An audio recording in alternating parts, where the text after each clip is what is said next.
Chapter 1542.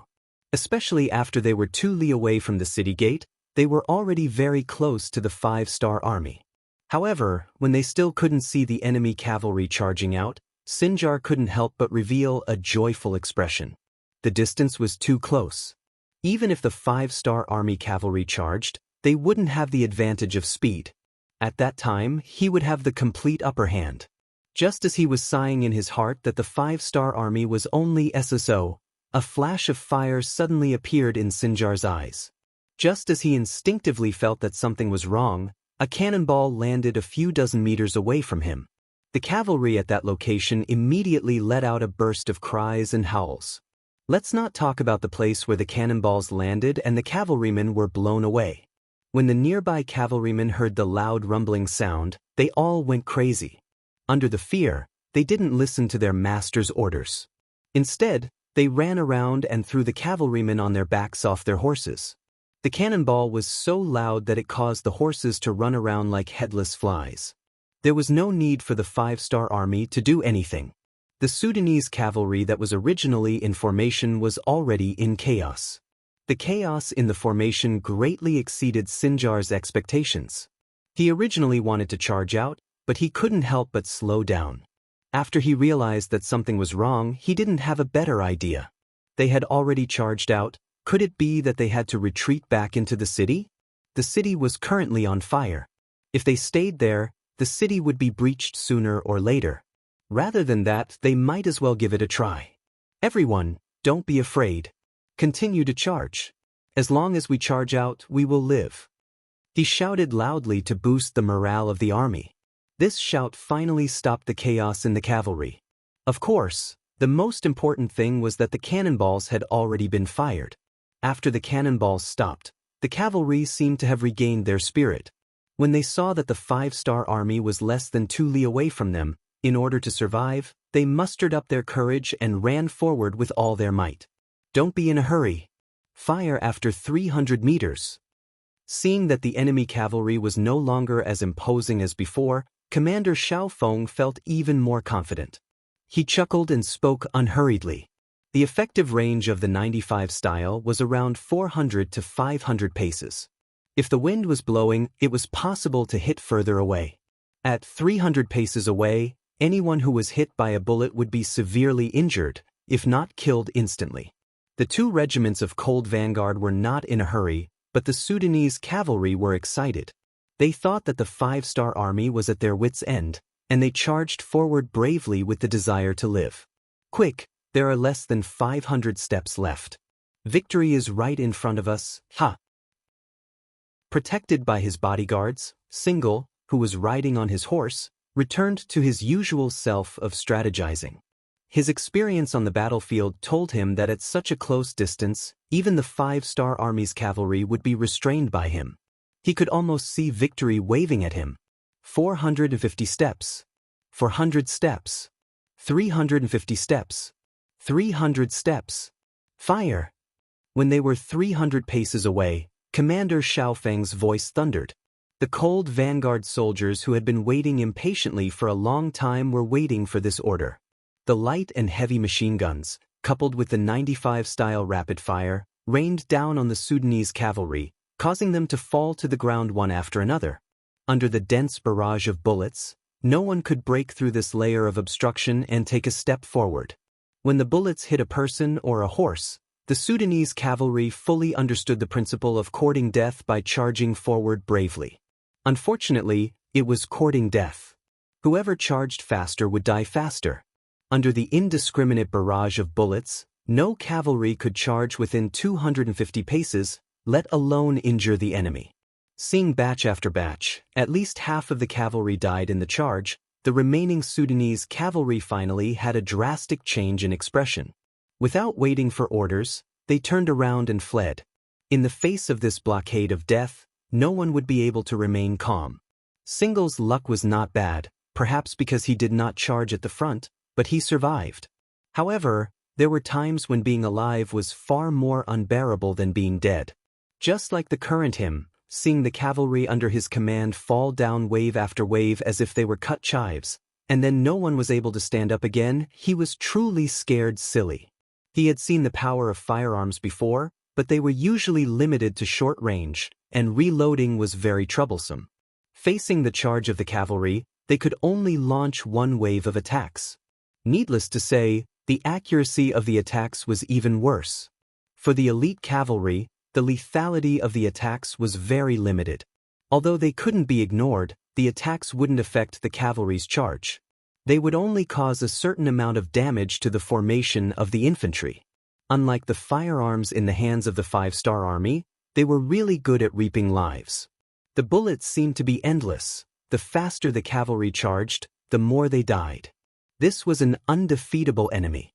Single finally understood why the Khanate alliance, which had a total of 1 million men, was defeated by the 5-star army, which only had a few 100,000 men.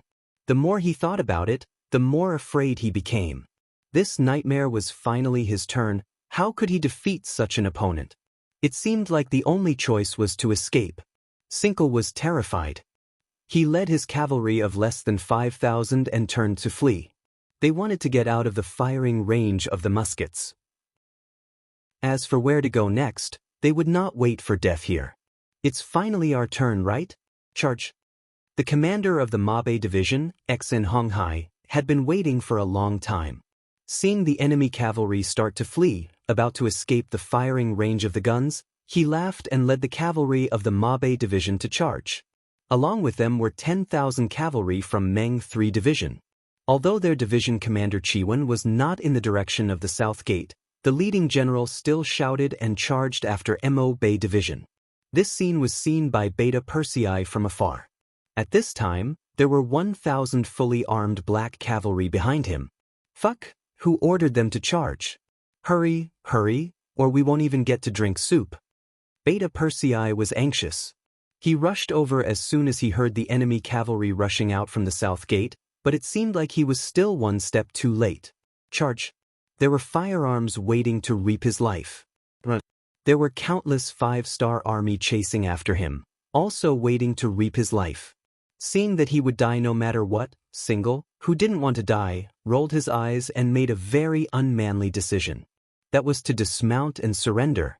No one was willing to surrender, but after seeing the air force and powerful firearms of the 5-star army, the pride in Single's heart had long been destroyed.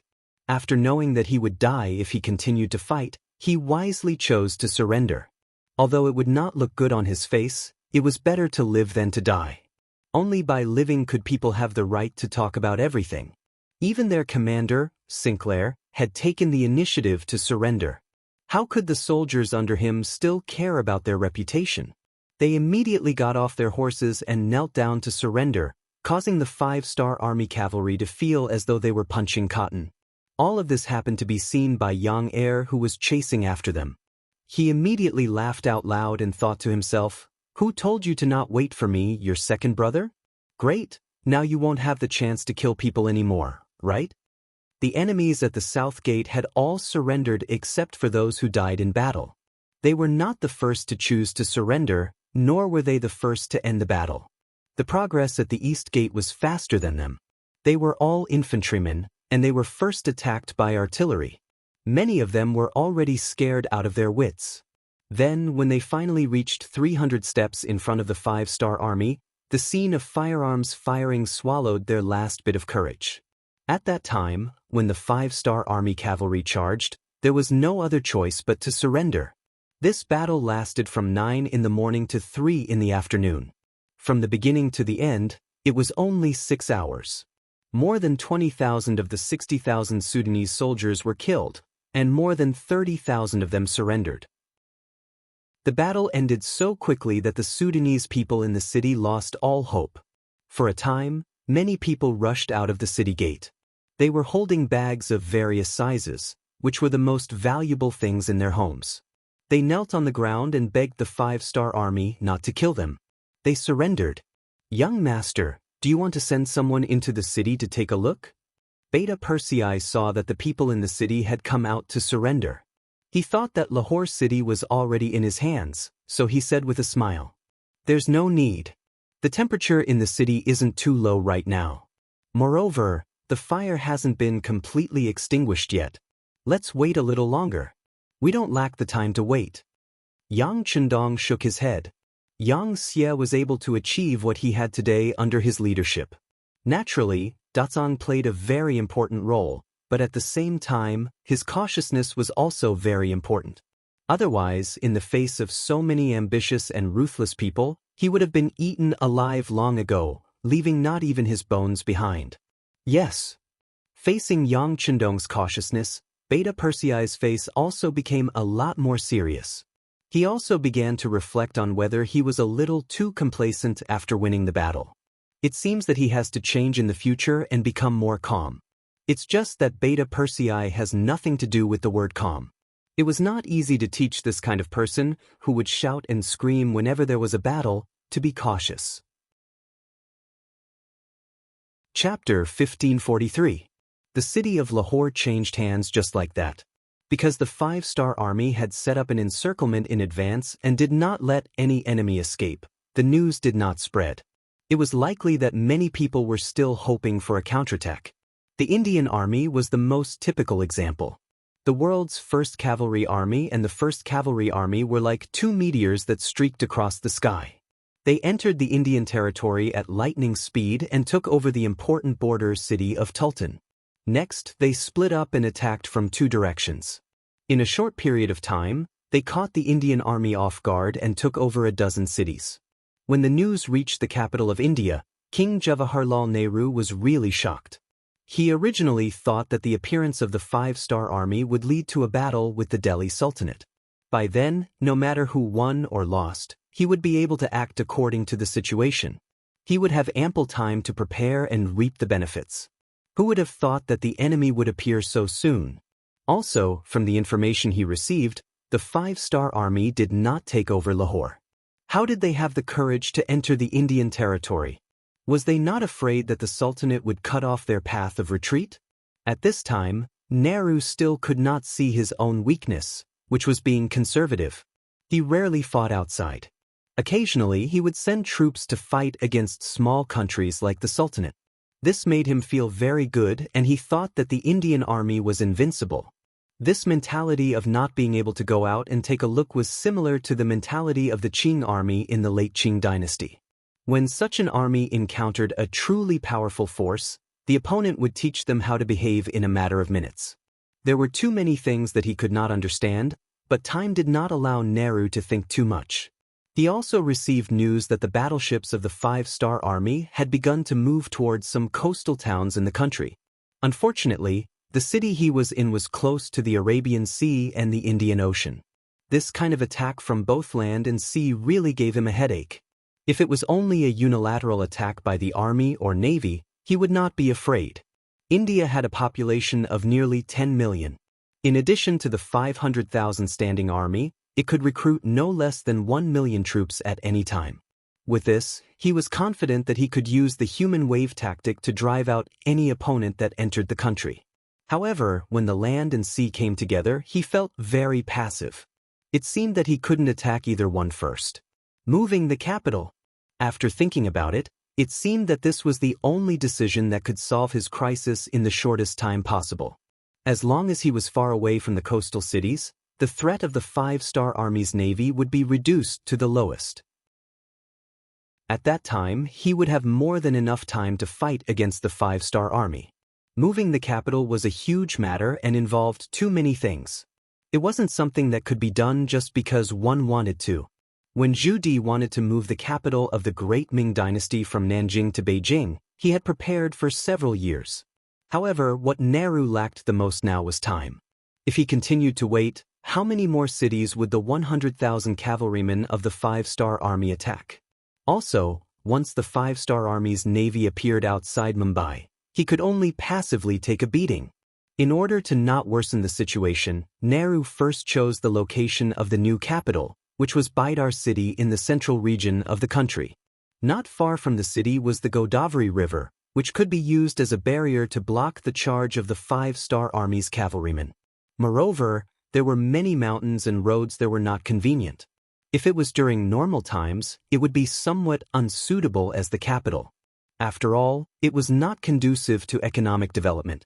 However, during wartime, it was the best place to defend.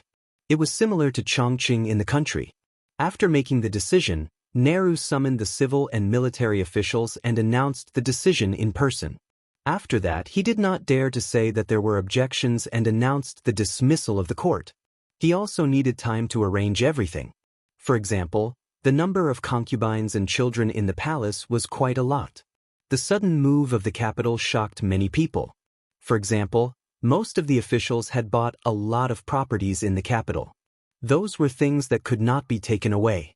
Now that the capital was suddenly moved, what were they going to do with those things? Those were immovable property that could not be taken away. Usually, when Nehru, as the king, made a decision, his subordinates usually did not dare to oppose it. After all, it would affect the dignity of the king of the country. However, when an order involved the interests of the majority, it was difficult to carry out the order even if it was given by the king. Just like in India at this time, the officials actually collectively opposed the move of the capital. So much so that the palace began to make preparations. However, the officials were stubborn and refused to budge. Time was wasted like this. Due to the failure of the government order, not only did it buy more time for the five-star army to arrive, it also caused the situation in India to become a mess. Nehru was indeed an ambitious and ruthless figure. Seeing that his officials did not listen to his orders, he angrily led the people in the palace and went straight to Vidal city, leaving more than 80% of the officials in Mumbai. Originally, he wanted to kill one or two of them to intimidate the others.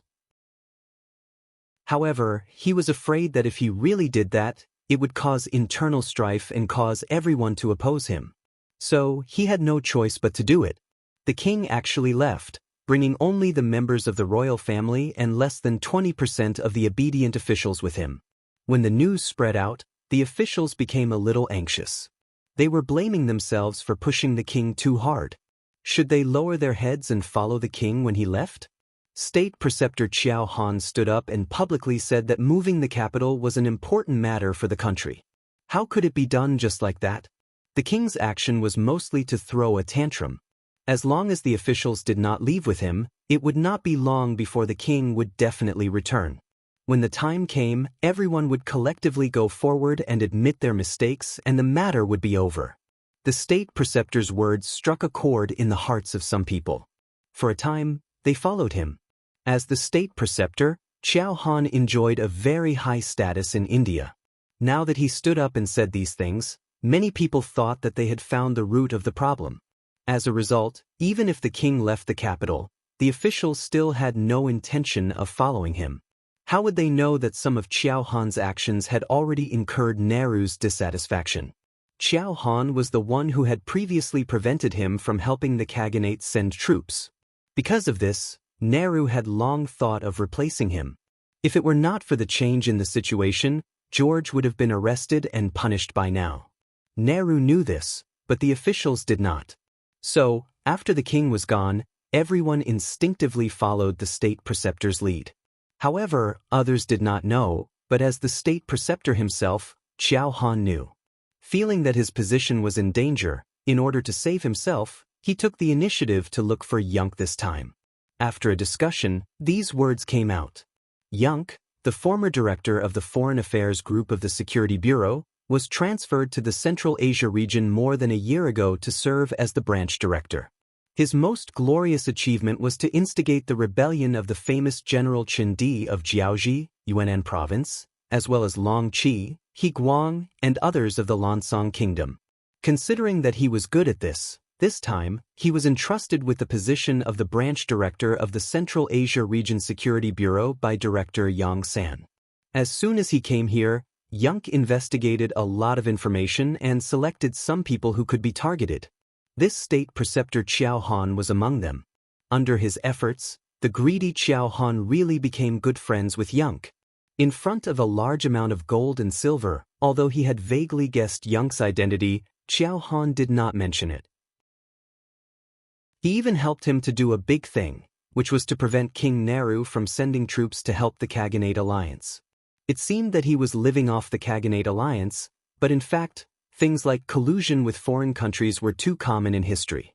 Especially during the Warring States period, it was the most common thing. Often, when one side could not defeat the other, they would find a way to deal with the other side.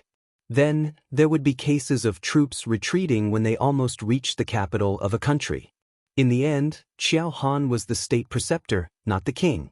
This difference of one word was the difference between a monarch and a minister. The monarch was permanent, but the minister could be changed. At that time, most people became officials only for money. Otherwise, there would not be a saying that thousands of miles became an official only for money. When Yang took out something that satisfied Xiao Han, he naturally had to speak up for him. In a way, the two of them could be considered friends. Nehru intended to take down Xiao Han, the state preceptor. This was a friend in trouble, so Yang should stand up and think of a way for him, which led to the current situation. Nehru did not know about this. He did not leave the capital in a moment of impulse. He wanted to force everyone to follow him. He was using practical actions to make everyone choose. This plan was feasible. Originally, there were already some ministers who wanted to follow, but because of Xiao Han's interference, everything turned into nothing. After knowing the reactions of the ministers in the city, Nehru was furious. He wanted to immediately cut Xiao Han into pieces. Men secretly informed the people in the capital to kill Xiao Han. Nehru knew that if Xiao Han did not die, it would be difficult for the ministers to move the capital, so he gritted his teeth and said fiercely. Nehru wanted to kill Xiao Han, but it was too late. Whether it was Xiao Han's wisdom or Yang's experience, how could they not have guessed this? They were already prepared. Not only did they change Xiao Han's residence, but they also increased the security around him by several times. In the next few days, there were no less than 4 or 5 attempts on Xiao Han's life. But under the tight security, even the assassins did not see the shadow of the target. Under the continuous assassination, Xiao Han was determined to follow the 5-star army to the end. Chapter 1544. If Jawaharlal Nehru were to win this battle, he would lose his head first. Xiao Han's cooperation made Skylark very satisfied. At this time, the 5-star army's navy arrived outside the port of Bombay. After the two discussed it, they decided to go all out and directly welcome the navy. Thus, Bombay fell. Before the war even started, Bombay, the capital of India, was peacefully accepted by the 5-star army. How did this trick work? Everyone who saw it was confused. When the news reached the ears of Yang Chendong, who was leading troops into India, his face also changed color. After a long time, he said, "Good, haha, I think Nehru's face must be darker than charcoal's." Seeing that Yang Chendong was in a good mood, Beta Persei on the side also said happily, "Young master, Skylark and the Navy have asked for instructions. What should we do next? Do we need the Marines to land and cooperate with us?" "That's not necessary. Send a telegram to the world's first cavalry army and let Tian Hu send a division to take over Bombay first. As for the Navy, let them do what they should do. After all, the war at sea can't be neglected. It's not good to let them divide their forces." Yang Chendong said with a smile. Compared to the army, which could attack Europe and Central Asia, the Navy could indeed extend its reach all over the world. Their task was more difficult. Originally, Lung Feng's military strength was somewhat insufficient. How could he borrow their strength? On the other hand, most of the land that could be conquered had already been conquered. After these things were solved, the next thing was the matter of the Great Ming Dynasty. Whether it was Bai Ming or the Great Ming Dynasty, it was time for them to give an explanation. Just as Yang Chendong thought, Nehru's face was really dark. It was not an exaggeration to say that it was as dark as the bottom of a pot.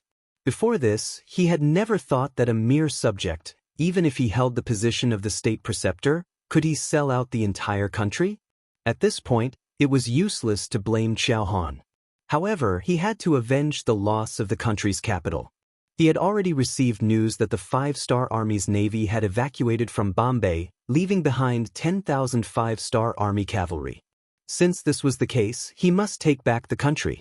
He wanted the ministers and people to see that as the King of India, he had the ability to compete with the 5-star Army. He called his confidant General Mater and gave him 50,000 soldiers, of which 10,000 were cavalry and 40,000 infantry. He ordered him to rush to Bombay. In order to let the army be able to exert their maximum power over the course of the day and night. There were many officials left in their way, and presumably, the wealth in their hands would not be small amount of wealth B's wealth was. Ma gather, as armies B's army, and armies greats, and the armies the army and go B's armies army head set. As soon as they moved, the 5-star army received the news that Gong Feng, the division commander of the World Cavalry's 1st Army's 5th Division, was in charge of replacing the Navy to guard Bombay. This person was one of Yang Chendong's students, and was also a talent in both civil and military affairs.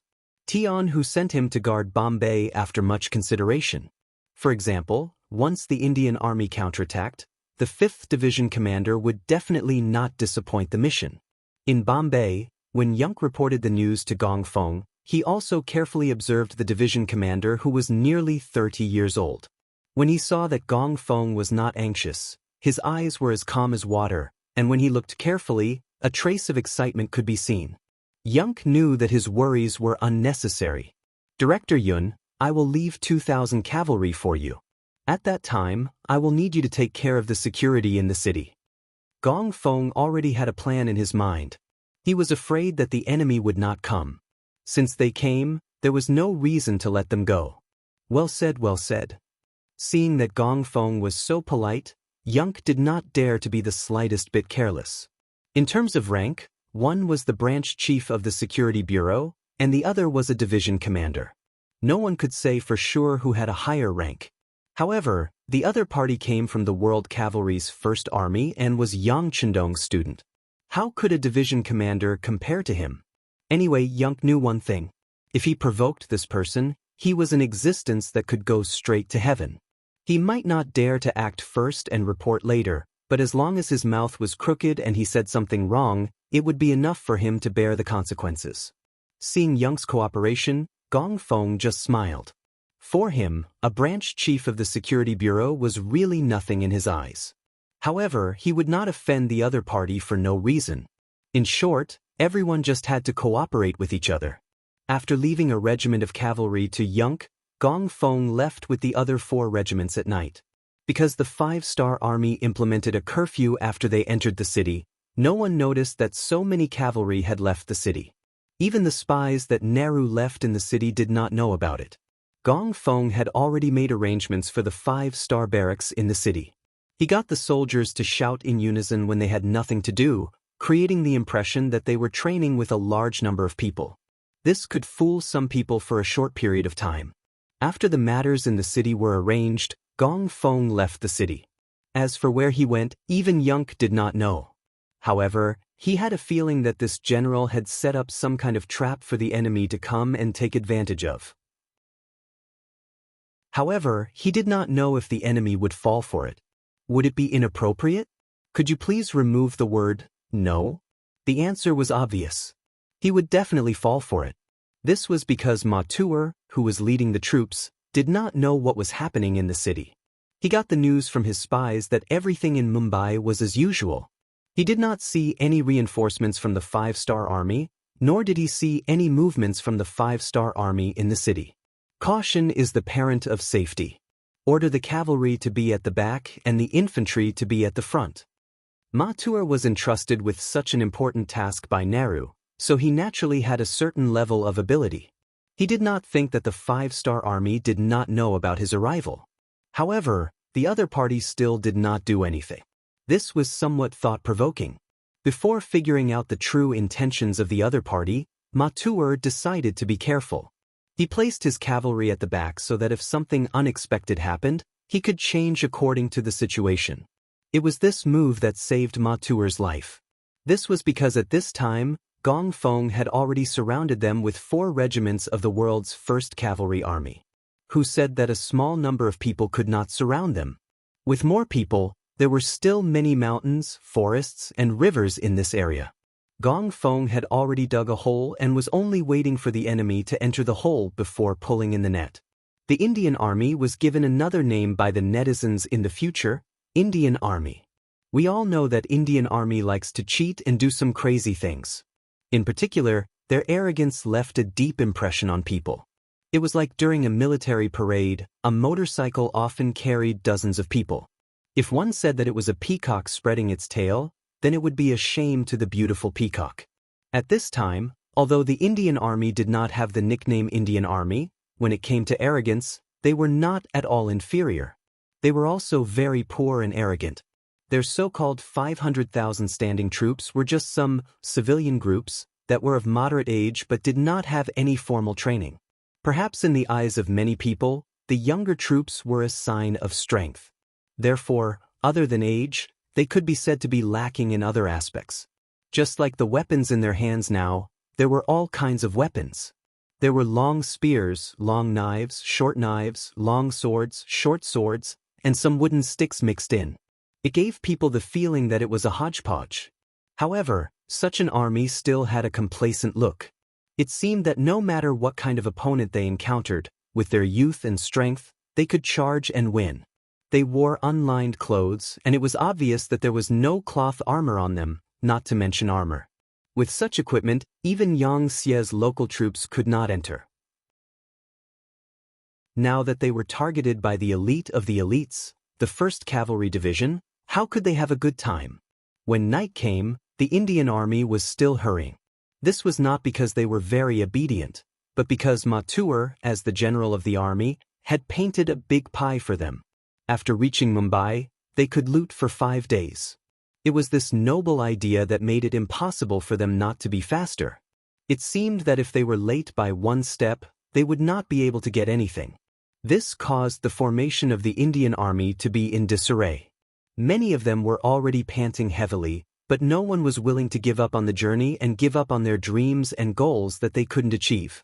In the forest beside the official road, Division Commander Gong Feng was looking at the scene in front of him with night vision binoculars. At first, he was even a little dumbfounded. This was very different from what he imagined a regular army to be. At one point, he thought that this was a trap prepared by the enemy for him to enter. After observing for a while, he saw that the last 10,000 cavalrymen were finally wearing cloth armor. Only then did he breathe a sigh of relief. Although cloth armor was the lowest equipment and was not in Gong Feng's eyes, at least there was a difference. Since the cavalrymen were wearing cloth armor, it was very reasonable for the infantry not to wear armor. Seeing the Indian Army enter his encirclement unknowingly, Gong Feng, who originally only had a 70% chance of winning, was now at least 90%. He couldn't help but wonder how the Indian soldiers would react when faced with a charge from a cavalryman clad in solid armor. Would they be defeated in one hit? Everything had to be done with facts. In the darkness, a bright red flash suddenly rose in the forest. In an instant, the dazzling light attracted everyone's attention. Thank you for the monthly tickets and rewards from Blazing Flame 3-inch nail. Thank you for G Pingan's red packet reward. Again, I will solicit votes for Langzi's new book, Duke Fierce. Friends who pretend to be real can go and take a look. Langzi admits that he is very diligent. Thank you again for your support. If you still have a recommendation ticket or a collection ticket, please vote. This is very important for the new book. Langzi knows that everyone is supporting him and will be more diligent. Thank you. Military supply to Ming will be completed soon. I will strive to update 4 to 3 times a day before the completion. Don't worry, no matter what happens, I will not stop updating. I guarantee a smooth completion. Thank you again for your support. Chapter 1545. The sudden appearance of the red light immediately attracted the attention of the 50,000 Yin soldiers. They were still wondering what it was and why it was so bright and beautiful. Suddenly, the sound of horse hooves could be heard from below their feet and into their ears. It's an ambush. Mathur, who was riding his horse, also saw the red light. Instinctively, he had a bad feeling. When the sound of hooves entered his ears, his first reaction was that the enemy had arrived. He had not received any reports and there shouldn't be any cavalry from the 5-star army nearby. So where did this commotion come from? What was going on? With 70% confusion and 30% doubt, Mathur followed the sound and looked forward. What he saw was the chaotic scene of the army formation. The 5th Heavenly Cavalry Division had attacked. The red signal flare was the order to launch an all-out attack. A total of 4 regiments, totaling 8,000 cavalrymen, charged out from all directions, charging towards the Indian infantrymen on the main road. Before they even arrived, the Big Dipper crossbows in their hands were already activated. As the arrows rained down, the Indian soldiers who did not know what was going on were met with a barrage of attacks. He didn't greet them, nor did he challenge them to a fight. The first thing he did was launch an all-out attack. As the crossbow bolts rained down one after another, cries of agony could be heard coming from the Indian soldiers who were dressed in simple clothes. This was the biggest difference between having armor and not having armor. In some dynasties, in order to not suppress the bravery of the commoners, the officials allowed them to carry weapons or self-made crossbows. However, they would definitely not be allowed to carry armor. Just from this point alone, one could see the difference between having armor and not having armor. On the battlefield, even when faced with a rain of arrows, soldiers with armor had a 30% chance of survival. Even when facing an opponent, they could still be injured in 4 or 5 places before dying. However, soldiers without armor did not have such ability. Usually, victory or defeat would be decided in a single exchange. The Indian soldiers without armor were completely defenseless against the Big Dipper crossbows at close range. Initially, they thought that this would be a good mission. They only needed to rush to Mumbai and attack the city with their advantage in numbers. By then, there should be reinforcements from the city. By then, the city gate would be breached under the pincer attack from both sides. By then, it would be time for them to reap the rewards. Who would have thought that they would run into enemies halfway through their journey? Moreover, it was when they were extremely tired. At this moment, facing the crossbow bolts from afar, even if some people wanted to turn around, they couldn't do so. Not to mention, the 5-star Army's cavalry seemed to be everywhere. They didn't even know which direction to run to. They were like headless flies. Other than being helpless and dying, they didn't know what to do. In the future, when tens of thousands of Ming soldiers faced thousands of Jiannu soldiers, they would be defeated in one blow. In the future, when tens of thousands of Ming soldiers faced hundreds of Japanese soldiers, they would also frantically retreat and throw away their cannons. This was enough to prove the difference between elite soldiers and mediocre soldiers, as well as the difference between good equipment and plain clothes. Just like now, facing the fully armed soldiers of the world's first cavalry army and facing a sudden attack, the 40,000 Indian soldiers did not even have the chance to resist and were thrown into chaos. In the battle, there were countless people who died from being trampled. In the end, someone shouted, "Abandon your weapons and kneel on the ground. Those who surrender will live." In the dark night, black figures knelt on the ground one after another. Their movements were so orderly that it was as if they had rehearsed it hundreds of times. Compared to the incompetence of the infantrymen, the performance of the cavalrymen was slightly better. However, it was only slightly better. Under General Ma Tuer's orders, they even launched a counterattack. However, it was obvious that their cloth armor could not block the arrows from piercing through their bodies. However, what was even more unexpected was that when the battle was at its climax and the Indian cavalrymen still had the advantage in numbers, Ma Tuer, who was leading the troops, actually led the 1,000 or so cavalrymen to escape. This was because he could not see any hope of victory. In addition, in the dark night, he did not know how many 5-star army soldiers there were. He was very worried that if he continued to fight, he would lose his life here. As such, he might as well just leave. The fact that their general had escaped was a huge blow to the Indian cavalrymen. In addition, the 5-star Army's cavalrymen seemed to have an endless supply of arrows. In the end, they also chose to surrender. 8,000 against 50,000.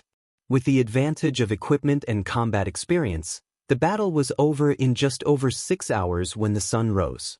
At this time, the Indian soldiers realized that there were less than 10,000 of the 5-star Army soldiers surrounding them.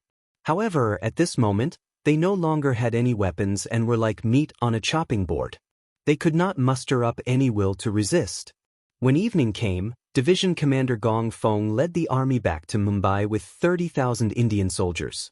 This scene was witnessed by the common people in the city. They did not know when the five-star army left the city, but when they saw that only a few thousand cavalrymen were able to escort tens of thousands of Indian soldiers into the city, many of the common people's faces turned gloomy. Their own army was so weak that it caused the little bit of pride in their hearts to diminish. After Matuar's army was defeated, he returned to Vidar's city 3 days later. He cried and complained about the shamelessness of the five-star army. He even exaggerated that 70 to 80,000 five-star army cavalrymen surrounded them and set fire and arrows on them. In the end, he was unable to turn the situation around and killed his way back. King Naru's face was naturally filled with anger. He cursed Matuar's incompetence in his heart. He did not believe that there would be any five-star army cavalrymen around Mumbai city. However, considering that they were in dire need of manpower, if he really killed Matuar, it would inevitably cause panic among the other generals. In the end, he only reprimanded Matuar and allowed him to take the blame. In the eyes of the other generals, Naru displayed the image of a benevolent king. Everyone praised him endlessly. The rest of the generals expressed that when they encountered the main forces of the five-star army, they would definitely risk their lives to repay the king's kindness. In the eyes of Naru, all of these made him very satisfied. He took the opportunity to announce that he would send out 300,000 soldiers and set up a defensive line in front of the Godavari River. For this, he even took out the cannons and guns he bought from the Westerners and put on a look that said he would take care of whoever came. However, no matter what, after Madal's defeat, Naru's thoughts of splitting up his forces had been resolved. He could be considered to have completely given up on the vast land north of the Godavari River, and instead used a passive method to wait for the five-star army's arrival. Time passed quickly. Half a month later, Yang Chendong brought the main forces of the five-star army to Mumbai city. Outside the city gate, Division Commander Gong Fong held a grand welcoming ceremony. When the five-star army entered the city one after another, the neat marching formation and the excellent equipment were displayed one by one in front of the Indian people. Some people who originally wanted to wait for the king to come back unknowingly gave up on that idea. The troops just entered the city normally, but some people's thoughts of resistance were extinguished. At this point, Yang Chendong had fully understood and used what was called creating momentum. Over the years, he had also become better at using the people's hearts and using momentum to achieve what he wanted. The army only stayed in Mumbai city for 2 days. After a short rest, they went out of the city and went straight to the Godavari River. Naru was waiting for a decisive battle. How could this not be what Yang Chendong wanted to see? Although the Delhi Sultanate had been attacked in the Battle of Myanmar and had to withdraw 20,000 troops, the pressure there had been reduced to a certain extent. But after all, the war was still going on. Every day that was delayed would cause the development of the Delhi Sultanate to stagnate. If he could settle the matter of India earlier, he could send troops to help. In comparison, if he could have a decisive battle with the Indian army earlier, he would not delay it by a day. Tian Hu, the commander of the 1st Cavalry Army, and Su He, the commander of the new army, who had rushed to the Godavari River, had already reported that the Indian army had placed many cannons on the opposite side of the Godavari River. They even saw nearly 10,000 flintlock soldiers. This was the main reason why they had no choice but to stop the charge. It was just that this defensive formation was naturally a great existence in the eyes of the cavalry. But in Yang Chendong's eyes, it was really nothing. Comparing firearms? His Lung Fong was definitely at the ancestral level. When the 2nd and 4th Divisions heard the news, they were also very excited. When they found out that the other party also had firearms, they really wanted to see for themselves. Compared to the cold weapons that were charging at them, they preferred to destroy firearms. It seemed to bring them more glory. In their excitement, the army moved very quickly. In just 5 days, they had reached the opposite side of the Godavari River. At the same time, the heavy cannons and other weapons in Lung Feng's hands arrived as well. The five-star army had finally arrived. Naru, who was in Bidar city at the rear, was also the first to receive the news. From this moment on, he became a little anxious. Although he had spent a lot of money to buy these firearms, how good were their performance? The power of these firearms had yet to be tested. At the same time, he also knew that the five-star army also had firearms. He just did not know who would be more powerful when the two sides met. Just as Nehru was feeling anxious, on the morning of the second day after the five-star army arrived, the 2nd and 4th divisions of Lung Fong began to move. 75mm field cannons were pushed out from the army, constantly moving towards the Godavari River. During the meeting in the tent last night, Yang Chendong had introduced the range of the cannons to everyone. They could only fire about 3 li. Although these cannons were considered decent weapons back then, in the eyes of Lung Fong, they were really not enough. As the soldiers of Lung Fong pushed the cannons forward, they were naturally filled with confidence. They only stopped when they were about 3.5 li away. Chapter 1546. They were both using cannons and exploding shells, but the range of the cannons was 6 li. The distance of the cannons was more than twice that of the enemy's. The outcome of the battle had already been decided before it even began. Everyone, pay attention. Once the enemy's cannons are destroyed, it will be time for our cavalry to charge. At that time, everyone must seize the opportunity to cross the river. The first to reach the other side will be given the highest merit. As the various divisions and commanders pushed forward with the cannons, they also mobilized their soldiers. According to the battle plan Yang Chendong had laid out last night, bombarding the enemy's firearms was only the first step. The most crucial step was to cross the river and fight. If they couldn't do that, it would only be a small victory. For this reason, the officers of the various armies and divisions who had accepted the mission mobilized their troops to chop down all the trees in the vicinity as soon as the sun rose. They made simple wooden bridges so that they could cross the river at any time. This time, those who followed Yang Chendong were all veterans who had been on the battlefield. Many of them were no longer afraid of war. On the contrary, because of Yang Chendong's emphasis on military merit, many of them were excited as if they had been injected with chicken blood. They were afraid that there would be no war to fight. That would make all the skills they had learned useless. It could be said that it was precisely because of this powerful security system and the establishment of military merit awards that the five-star army would not develop a battle weariness even when they were fighting everywhere. It wasn't easy for them to rely on war to live a good life. How could they dislike war and give it up in the end? With their fighting spirit and high morale, coupled with the strongest equipment and the most powerful firearms, who could stand against them? When the cannons were pushed to the front of the Godavari River, only 1.5 li away from the Indian cannons, the 2 divisions and 400 cannons stopped. Following that, boxes of cannons were pulled up by horses and mules. The cannons were opened and the cannons were dismantled. The preparations for the cannons were done in an orderly manner. On the other side of the Godavari River, many of the Indian generals saw all of this. Ma Tuer, who was trying to redeem himself, even estimated the distance between the two sides. When he confirmed that it wasn't within the range of the cannons, he could only shake his head helplessly. Then, he looked at the five-star army on the other side of the river. He wanted to see what the Han army was going to do. At the same time, he would occasionally glance at the rear of the army. Due to his previous experience of being defeated by the five-star army, he had formed a 20,000-man inspection team. If anyone dared to take a step back during the battle, they would be treated as deserters and killed without mercy. It was precisely because of this preparation, coupled with the danger of the Godavari River in front of them and the firearms and cannons on the side, that Tuer felt a bit more confident in this battle.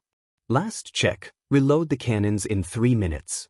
As the commander of the Lung 2nd Division, Xiao Feng's experience came into play. This time, he became the commander of both the Lung 2nd Division and the Lung 4th Division. In the following time, the cannoneers quickly checked the cannons. When there were no problems, the soldiers picked up the cannons and prepared to reload at any time.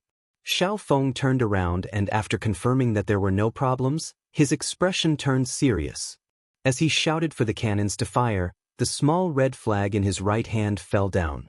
Instantly, 400 cannons fired at the same time towards the other side of the Godavari River. There was no test firing, nor was there any calibration. There were simply too many Indian soldiers on the other side of the river. Looking from afar, it seemed as though there was no end to the number of tents. With so many targets, it was impossible for the cannon to miss. Shio shio shio. Shio shio shio. The cannons let out a pleasant sound as they pierced through the air and landed on the Indian camp on the other side of the Godavari River. Some landed on the enemy's cannons, some landed among the gunners, and some landed among the archers. There were even some that landed beside the tents, uprooting them one by one. With a loud bang, the orderly Indian camp was replaced by a cloud of smoke. Cries and screams could be heard from the camp. The cannons landed with a loud bang and a ferocious force that greatly exceeded the expectations of the Indian soldiers. When many of them were hit by the cannons, their bodies were smashed to pieces, or they were injured by the aftershocks of the cannons, losing an arm or a leg. The camp was filled with the cries of ghosts and howls of wolves. Ma Tuer, who was riding on his horse, was also frightened by this scene. His warhorse also shook its head and wagged its tail because of the loud explosion. If he did not control it with all his might, it would have already turned tail and fled. Calm down, calm down. Facing this sudden change, although Ma Tuer's face was pale, he still did his duty and shouted, "Immediately order the cannons to fire back." Although he knew that the distance was not enough, Ma Tuer could not think of a better idea. If they didn't do anything, the army wouldn't be far from collapsing. The order was given to the cannons and the cannons at the front started to reload. One cannonball after another was loaded into the cannons. Then, a loud explosion sounded and the cannonballs landed on the 5-star army across the river. The sound of the cannonballs brought hope to the Indian soldiers. Many of them were looking at this scene, hoping that their cannons would succeed. Boom boom boom, boom boom boom. The sound of cannons rang out and landed about 200 to 300 meters in front of the 5-star army, creating craters one after another. However, that was it. With the limited range, these cannons could not harm the 5-star army at all. Destroy all the cannons. Fire. Xiaofeng's face was cold. Although the enemy's cannons could not harm him, the sound of the cannons was a provocation to him. Since they dared to fire back, he would not be able to recognize his parents if he did not beat them up. He would not be able to live up to his position as a division commander and the 2 golden badges on his shoulders. Compared to the other division commanders of the Cold Front, who had the title of Major General, the 1st, 2nd, and 3rd Division commanders were all lieutenant generals. The sound of cannons being fired rang out once more, the target being the Indian cannons. Amidst the earth-shattering sounds, more and more cannons became the targets of the Indian cannons and were blasted into smithereens. The soldiers were also blasted into the sky, and there were countless casualties. Without the threat of the enemy's cannons, the 400 field cannons of the 5-star army took turns moving forward. They needed to extend their firepower and prepare for the other armies to cross the Godavari River. With the extension of the cannons, the Indian army that thought they were safe became hell. Even Ma Tuer had no choice but to retreat. However, his gaze was fixed on the Godavari River. He believed that after the cannons fired, the 5-star army would force their way across the river. That would be the moment when the 2 sides clashed. That would be the time for him to counterattack. The sound of the cannons continued to ring out. It was as though the cannons did not cost any money. The other 5-star army also used this time to start building the pontoon bridges. The Godavari River was not very wide. It was less than 2 miles wide. The most important thing was that the river was not deep. The shallowest part was only a meter deep and the deepest part was only 3 meters deep. Furthermore, the river was not turbulent. Under such conditions, the 5-star army only needed to follow their usual training and build the pontoon bridges. By the time the giant logs were laid down one after another to form a bridge, it was already more than 4 hours later. With the combined efforts of 30,000 soldiers, the first pontoon bridge was completed. Following that, the 2 regiments of the 2nd Regiment and the 4th Regiment became the first batch of soldiers to cross the bridge. They held onto their Type 95 rifles and various heavy and light machines. They carried enough ammunition and rushed to the other side of the river. Very quickly, they established the first line of defense. With just one pontoon bridge, it was unknown how long it would take for an army of 200,000 to cross. Thus, the 2nd and 3rd pontoon bridges were quickly constructed. Compared to the difficulty of the first pontoon bridge, the subsequent construction was much faster. They could build both pontoons at the same time. In the end, they only needed to connect the pontoons. The main focus of the five-star army was still on the pontoon bridges. This gave the Indian army a chance to counterattack. Mater, who had been waiting for this opportunity, immediately gave the order for the entire army to charge forward.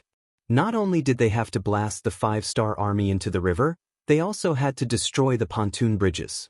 This was also the only chance for the Indian army to turn the tables. As long as they did not allow the five-star army to cross the river, they would be in an invincible position. Behind them were the 20,000 soldiers of the inspection team, who were staring at them like tigers watching their prey. To the majority of the Indian army, they could either stand there and wait for the cannons to blast them to pieces or charge forward and chase the five-star army back. Without any other choice, more and more Indian soldiers chose to take the initiative to attack. In their eyes, this was not only a matter of luck. If they did well, they could even earn merits. It was the only way for them to survive. In the blink of an eye, more and more Indian soldiers launched their counterattack. They held onto all sorts of weapons and shouted out various slogans to boost their courage. Some of them even tore off their clothes, leaving their upper bodies bare. It was as though they were fighting to the death. With so many people charging forward, the aura they exuded was shocking. If it was a cowardly person, they would have already trembled and not know what to do. However, for the battle-hardened soldiers of the cold front, such a small battle was nothing. On the contrary, with so many military merits in front of them, everyone's eyes lit up. Their fingers involuntarily reached for the trigger. Chapter 1547. Everyone, don't be impatient. Let's get closer before fighting. As the commander of the 4th Division, Ling Daqiang's eyes were shining as he spoke. Unknowingly, he had already picked up a light machine gun and was ready to shoot. 800 steps, 700 steps, 600 steps. The Yin army was getting closer and closer. Those with good eyesight could even see the ferocious expressions on their enemies' faces. However, this did not affect the mentality of the cold vanguard soldiers at all. They all remembered the main points of their training, held their breaths, and adjusted their breathing to ensure that they could hit the target more accurately when they fired later. 400 steps, 300 steps, 200 steps, 180 steps. At this distance, it was guaranteed that the 95 style would be able to unleash its greatest power. At this moment, Commander Daqiang finally shouted, "Everyone, fire!" The impatient soldiers of the five-star army raised their guns and started firing. Countless bullet casings jumped out of their guns and landed beside them. Countless bullets flew forward and hit the Indian soldiers who were charging at them. Puff, puff, puff, thump, thump, thump, clang, clang, clang. Under the sounds of gunfire, more and more Indian soldiers were shot dead, falling on the path of the charge. However, the Indian army didn't seem to have any intention of stopping. They were still holding onto their swords, spears, swords, and rods as they shouted loudly. They looked like they wouldn't give up until they achieved their goal. Yang Chendong, who was riding on the white dragon, was also moving forward with the army. Through the binoculars, he saw everything that was happening. At this moment, his heart suddenly trembled violently. He seemed to have seen the scene at Bali Bridge in the late Qing dynasty. Countless Mongolian cavaliers and green camp soldiers roared as they tried to charge into the Anglo-French army's formation. However, they were shot down from their horses halfway. They were enough to use the last bit of courage of that dynasty, using their last bit of strength to win, even if there was only a trace of hope. However, it was useless. Under the intense gunfire, as long as one was not a god, they would not be able to break through this deadly blockade. It was the same for the Indian army. As they charged forward, many of them fell down. Then, they continued to charge forward and fell down. However, there were simply too many Indian soldiers charging at them. There were at least 100,000 of them, and each formation consisted of 1,000 to 2,000 soldiers. When there were nearly 100 formations charging at them, even the 8,000 cold vanguard warriors could not stop them from advancing even if they continued to fire. Rocket launchers, get ready. Fire. Seeing the ferocity of the Hindustanis, Ling Daqiang was not afraid. Instead, he was delighted. He liked opponents like this who knew they were going to die but still charged forward. It was much better than those who peed their pants at the sound of gunfire and tried to escape. At least this time, they could enjoy themselves to their heart's content. Thump thump thump. Boom boom boom, the rocket launchers of the various regiments launched their attacks. When the rocket launchers crossed a distance of 100 meters and landed in the midst of the Indian soldiers, a single blast would clear out a large area and cause a large number of Indian soldiers to fall down involuntarily. Some of the rocket launchers could even cause about 100 casualties. This was all because the Indian soldiers were too close to each other. The 400 field cannons at the front also began to retreat. After retreating to a certain distance, they landed their cannons within 200 steps of the river. The cannons landed amongst the charging Indian soldiers, causing a large number of casualties. Under the alternating sounds of cannons and gunfire, the area between 80 and 500 steps of the Gadawali River was quickly filled with corpses. A rough estimate showed that there were no less than 30,000 people dead. This was the damage done in less than 2 hours. Under such a powerful attack, the Indian soldiers' charge was finally stopped. When they saw that they could not get close to the 5-star army no matter how hard they tried, more and more Indian soldiers started to feel afraid. It was a matter of course that people would die in a war. Anyone in the army would have to make plans and preparations in this regard. However, it was not what everyone wanted to do, to die without any hope of victory. When they realized that they would die if they charged forward, some people started to hesitate. Why did they have to rush forward to die, while their comrades behind them could watch all of this from afar without being harmed in the slightest? Without comparison, there would be no emotions and no disappointment. When they realized that the faster they ran, the faster they would die, some of the Hindustanis slowed down on purpose. Some of them even turned around and ran back. That's right, there were 20,000 inspectors behind them. But what if they could break through the blockade of the inspectors? Those people did not have such perverted killing weapons like the 5-star army. This gave them the courage and opportunity to try. Another quarter of an hour passed, and the Indians threw down another 10,000 corpses. Daqiang and the rest of the soldiers were shocked to find that there were no more opponents in their sights. All the Indian soldiers began to run back and started to fight with the inspectors who were looking at them from behind. Don't worry about them. Load your weapons and get ready to fight at any time. Ling Daqiang only took a glance with his binoculars and ignored the Indian soldiers. After giving the order, he turned around to check on the construction of the pontoon bridge. That's right, 2 pontoon bridges were about to be completed in 2 hours. It could be imagined that more and more cavalry would arrive. That would be the time for them to charge. On the Indian side, the 20,000 inspectors killed countless Indian soldiers. It was only when Matur sent another 10,000 reinforcements that the situation stabilized. At this moment, there were less than 40,000 Indian soldiers standing in front of them. In other words, 20,000 Indian soldiers had died in that short period of time. Charge back. As long as you charge back, you will have a chance to survive. Otherwise, even if you die, your families will not be taken care of. Matur knew that the morale of the Indian soldiers was unstable. However, in order not to disappoint the king, he could only grit his teeth and persevere. Charging back meant death. Not charging back meant death. The only difference was that if one died, their families would be taken care of. However, the Indian soldiers had no choice but to turn around. Or rather, it should be said that they had changed their direction. To them, the weapons in their hands were no different from fire sticks when compared to Lung Feng's muskets. In fact, they were even inferior. They're here again. Seeing that the sky was about to turn dark, the Indian army turned around and prepared to charge at them again. Xiao Feng chuckled and said with a sense of satisfaction, "Cheer up, it's time for us to reap the harvest. Commander Xiao, give us a chance." Just as the 4 regiments of the Cold Front soldiers were prepared to fire at any moment, the commander of the 1st Cavalry Army, Tian Hu, and the commander of the new army, Su He, arrived behind Xiao Feng. Although the 3 of them held different positions, they were all lieutenant generals.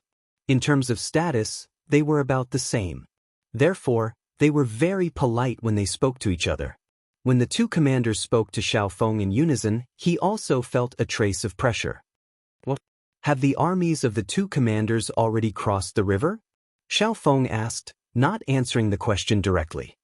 He noticed from the corner of his eyes that the cavalry soldiers were still crossing the river and had not started to gather. No, but it will take at most 15 minutes for them to cross the river. They don't need to gather to charge. By the way, Commander Xiao, as you know, the construction of this place will require a lot of manpower. Even if they are all moved away in the end, many families can't live without men. Thus, it's better to capture as many captives as possible. Tianhu urged his horse forward and spoke with a sincere expression. Tianhu's words were not his own analysis. They were words that Yang Chendong had said in public announcements more than once. As the commander of the Cold Front soldiers and an extremely senior person, Xiao Feng naturally knew this was the truth. He could continue to kill the enemy, but it would be bad if he delayed the sixth young master's plan to rule the country. After lowering his head and thinking for a while, Xiao Feng finally raised his head and said, "All right, you guys hurry up and cross the river. Before you officially enter the battlefield, if the Indian soldiers attack, we will have to fight them back." This meant that Xiao Feng had agreed. Once the cavalry entered the battlefield, they would stop fighting. Upon hearing this, Tianhu and Su He couldn't help but nod. They were impressed by Xiao Feng's ability to see the big picture. "All right, thank you, Commander Xiao. We are all working for the sixth young master and for the development of our people. This is what I should do." Xiao Feng chuckled and returned to his commanding position. As the commander of the 2nd Division of the Cold Front, he had a firearm in his hand. His every move was watched by many people. This was especially so when he interacted with other commanders or division commanders. He didn't want to be noticed by others because he wasn't paying attention. Even if the sixth young master didn't doubt his loyalty, it was inevitable that there would be people who would gossip behind his back. If that was the case and someone reported this to the sixth young master, he might have to resign from his position to avoid trouble. Xiao Feng saw everything clearly. After he finished speaking, he turned around and left. Tianhu and Su He looked at each other, cupped their fists, and left as well. Since Xiao Feng could see through it, how could they not understand the logic behind it? Since ancient times, generals with great power were easily suspected. They wouldn't make mistakes just because they weren't paying attention. As soon as Xiao Feng returned to his commanding position, he saw a large group of Indian soldiers charging towards the river. They were less than 700 steps away from the Cold Front. "As usual, shoot when they are 300 steps away," Xiao Feng said casually. Xiao Feng casually said this as he took the light machine gun from the guard's hand and began to inspect it. Left with no choice, the 40,000 Hindustanis chose to continue charging forward. Chapter 1548. They knew that rushing forward would most likely result in death, but they had no other choice.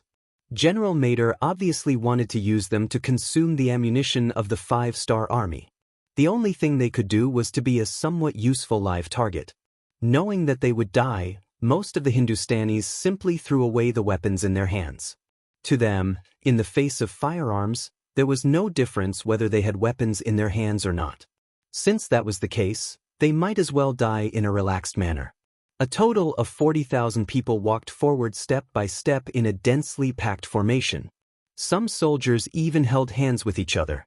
It seemed that only by doing so would they not be so lonely on the road to the underworld after death. Even though the sky had already darkened, there were still people moving about in the vast and mighty army of 40,000 people. These were all human lives. Even though they were of a different race, many of the Cold Front warriors still couldn't bear to see this happen. Even Beta Persei and the others who were standing in the middle of the army seemed to have the same thought.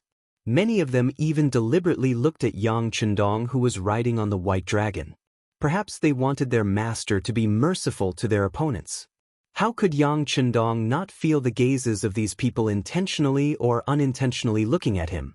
But his heart was like a boulder and did not waver in the slightest. He would never forget how the Hindustanis in the future rebelled against China. When you were needed, you could say anything.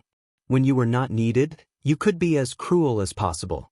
Looting, burning, and killing were all kinds of evil, but their country did not care. Instead, they allowed such things to happen. Because of this, many outstanding Chinese people suffered losses in this matter, and even lost their lives because of it. Since there was a chance now, of course, he would not let these people live, let alone let history repeat itself. Give the order. Unless you kneel down and surrender, you are the enemy. You know how to treat the enemy. After Yang Chendong said this, no one dared to say anything else. Some smart ones had already run to the front to pass the order. In fact, there was no need to give any special orders. Since Yang Chendong did not give any new orders, they would just follow the same old routine. Therefore, before the messenger could cross the river and reach the front line, the 5-star army had already opened fire. The vanguard of the 40,000 Hindustanis was already within 300 paces, and under the full force of their firepower, wave after wave of Indian soldiers fell to the ground. After being shot, some of the Hindustanis even had a look of relief on their faces. Perhaps this way, they would no longer have any worries. The gunshots did not stop, and the casualties of the Hindustanis continued to increase. Under the heavy firepower of the Lung Fong soldiers, no one could get within 100 steps of them. Most of them were shot dead between 300 and 200 steps. This phenomenon continued until a quarter of an hour later, when the most elite cavalry of the 2 5-star army had already crossed the river.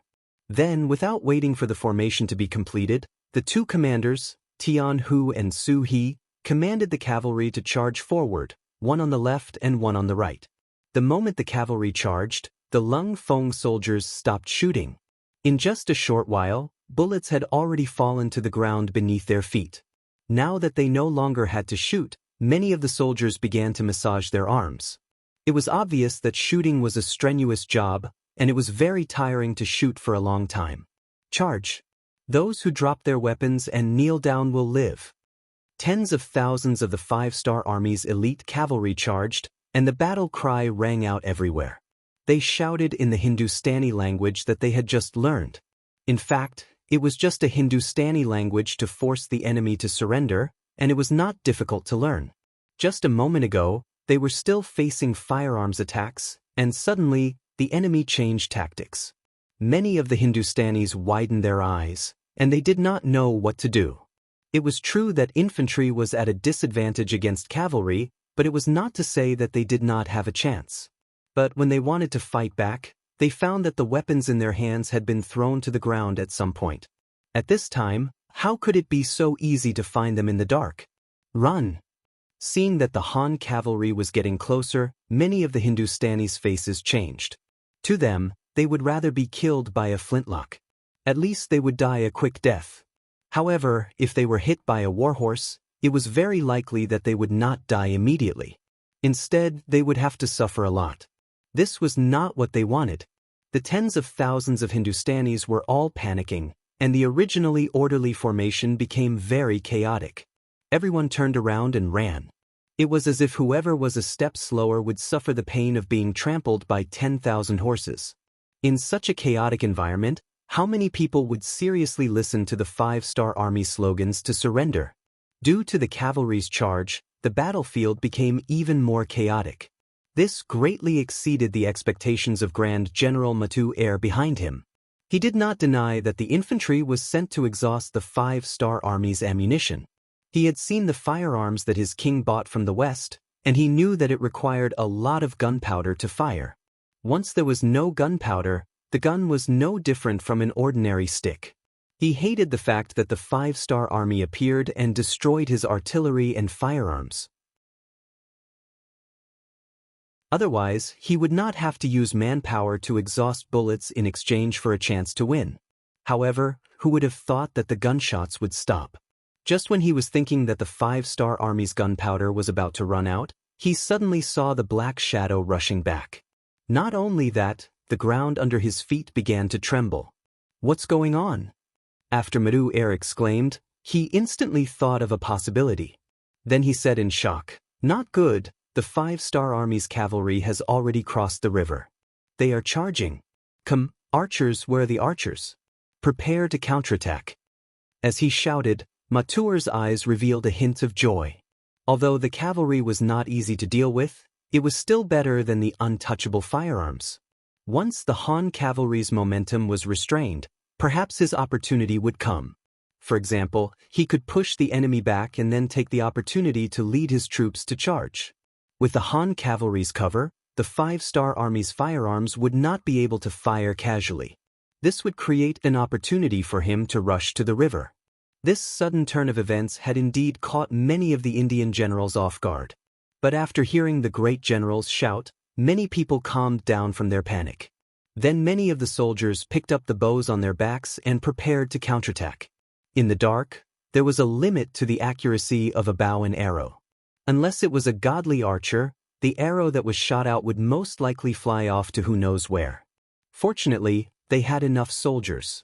When the rain of arrows fell, even Meng Yi would be able to deal a heavy blow to the five-star army's cavalry. It was a good idea, but they forgot one thing. That was, in front of the five-star army's cavalry, there were still tens of thousands of their own troops. Even though they had been suppressed by Lung Feng for 15 minutes, there were still more than 30,000 people. This was not a small force. Because they did not want to be trampled to death by the cavalry, their retreat not only made it difficult for the archers to shoot, but also caused them to charge back into their own camp, causing even more damage. It was not a bad idea, but it had already become a reality. Under the pursuit of the cavalry, under the heavy sound of iron hooves, the Hindustanis desperately ran back. Even when they reached their own camp, they did not have any intention of stopping. Perhaps they did not want to be trampled to death, or perhaps they wanted to return to their own camp to seek reinforcements.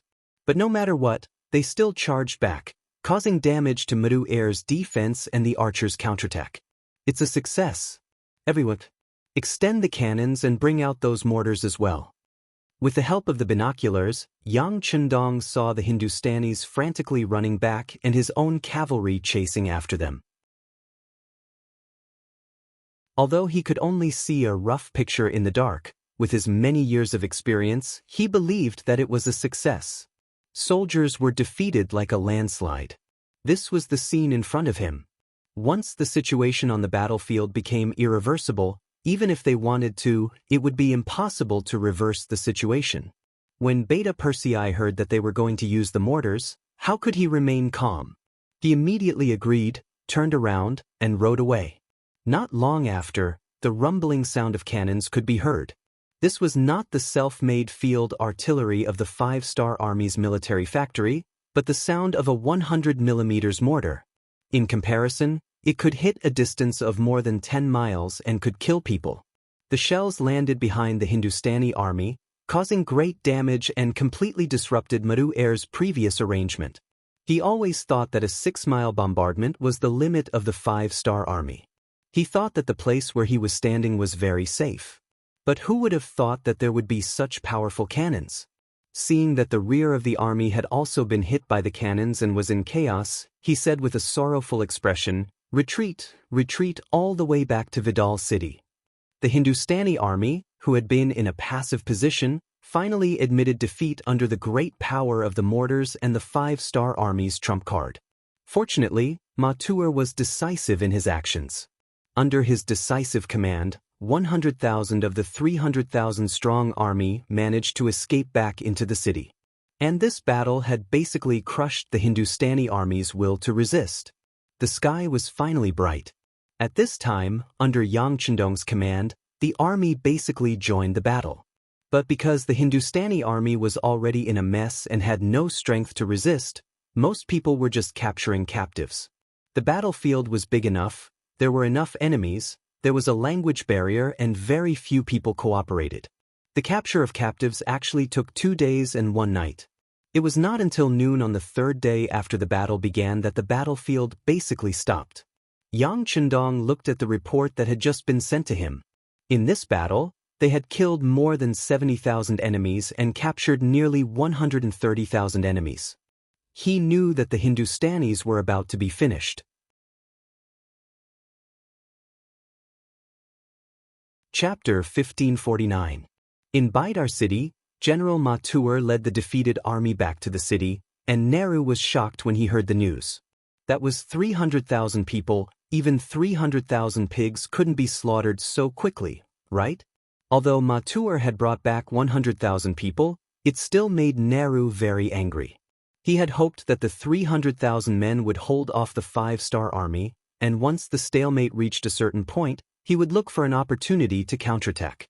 Now, he had lost two-thirds of his soldiers, and with the soldiers in the city, there were only 25 men left. How long could they hold off the five-star army? Nehru was furious, and the consequences were severe. In front of all the generals and ministers, he ordered Mathur to be executed. Mathur didn't resist at all. He had fought the five-star army twice in a row, and had lost twice. He no longer had the confidence to win against the Hans. Since that was the case, so be it. Death was release.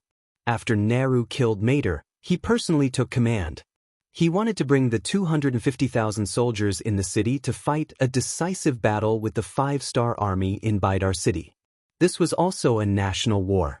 During this process, some people suggested that they should send people to negotiate with the five-star army. At most, they would surrender to the other party and respect the other party as their suzerain. There were also people who suggested that they should continue to retreat. They could retreat to Gabaja city. If that didn't work, they could retreat to Bangalore.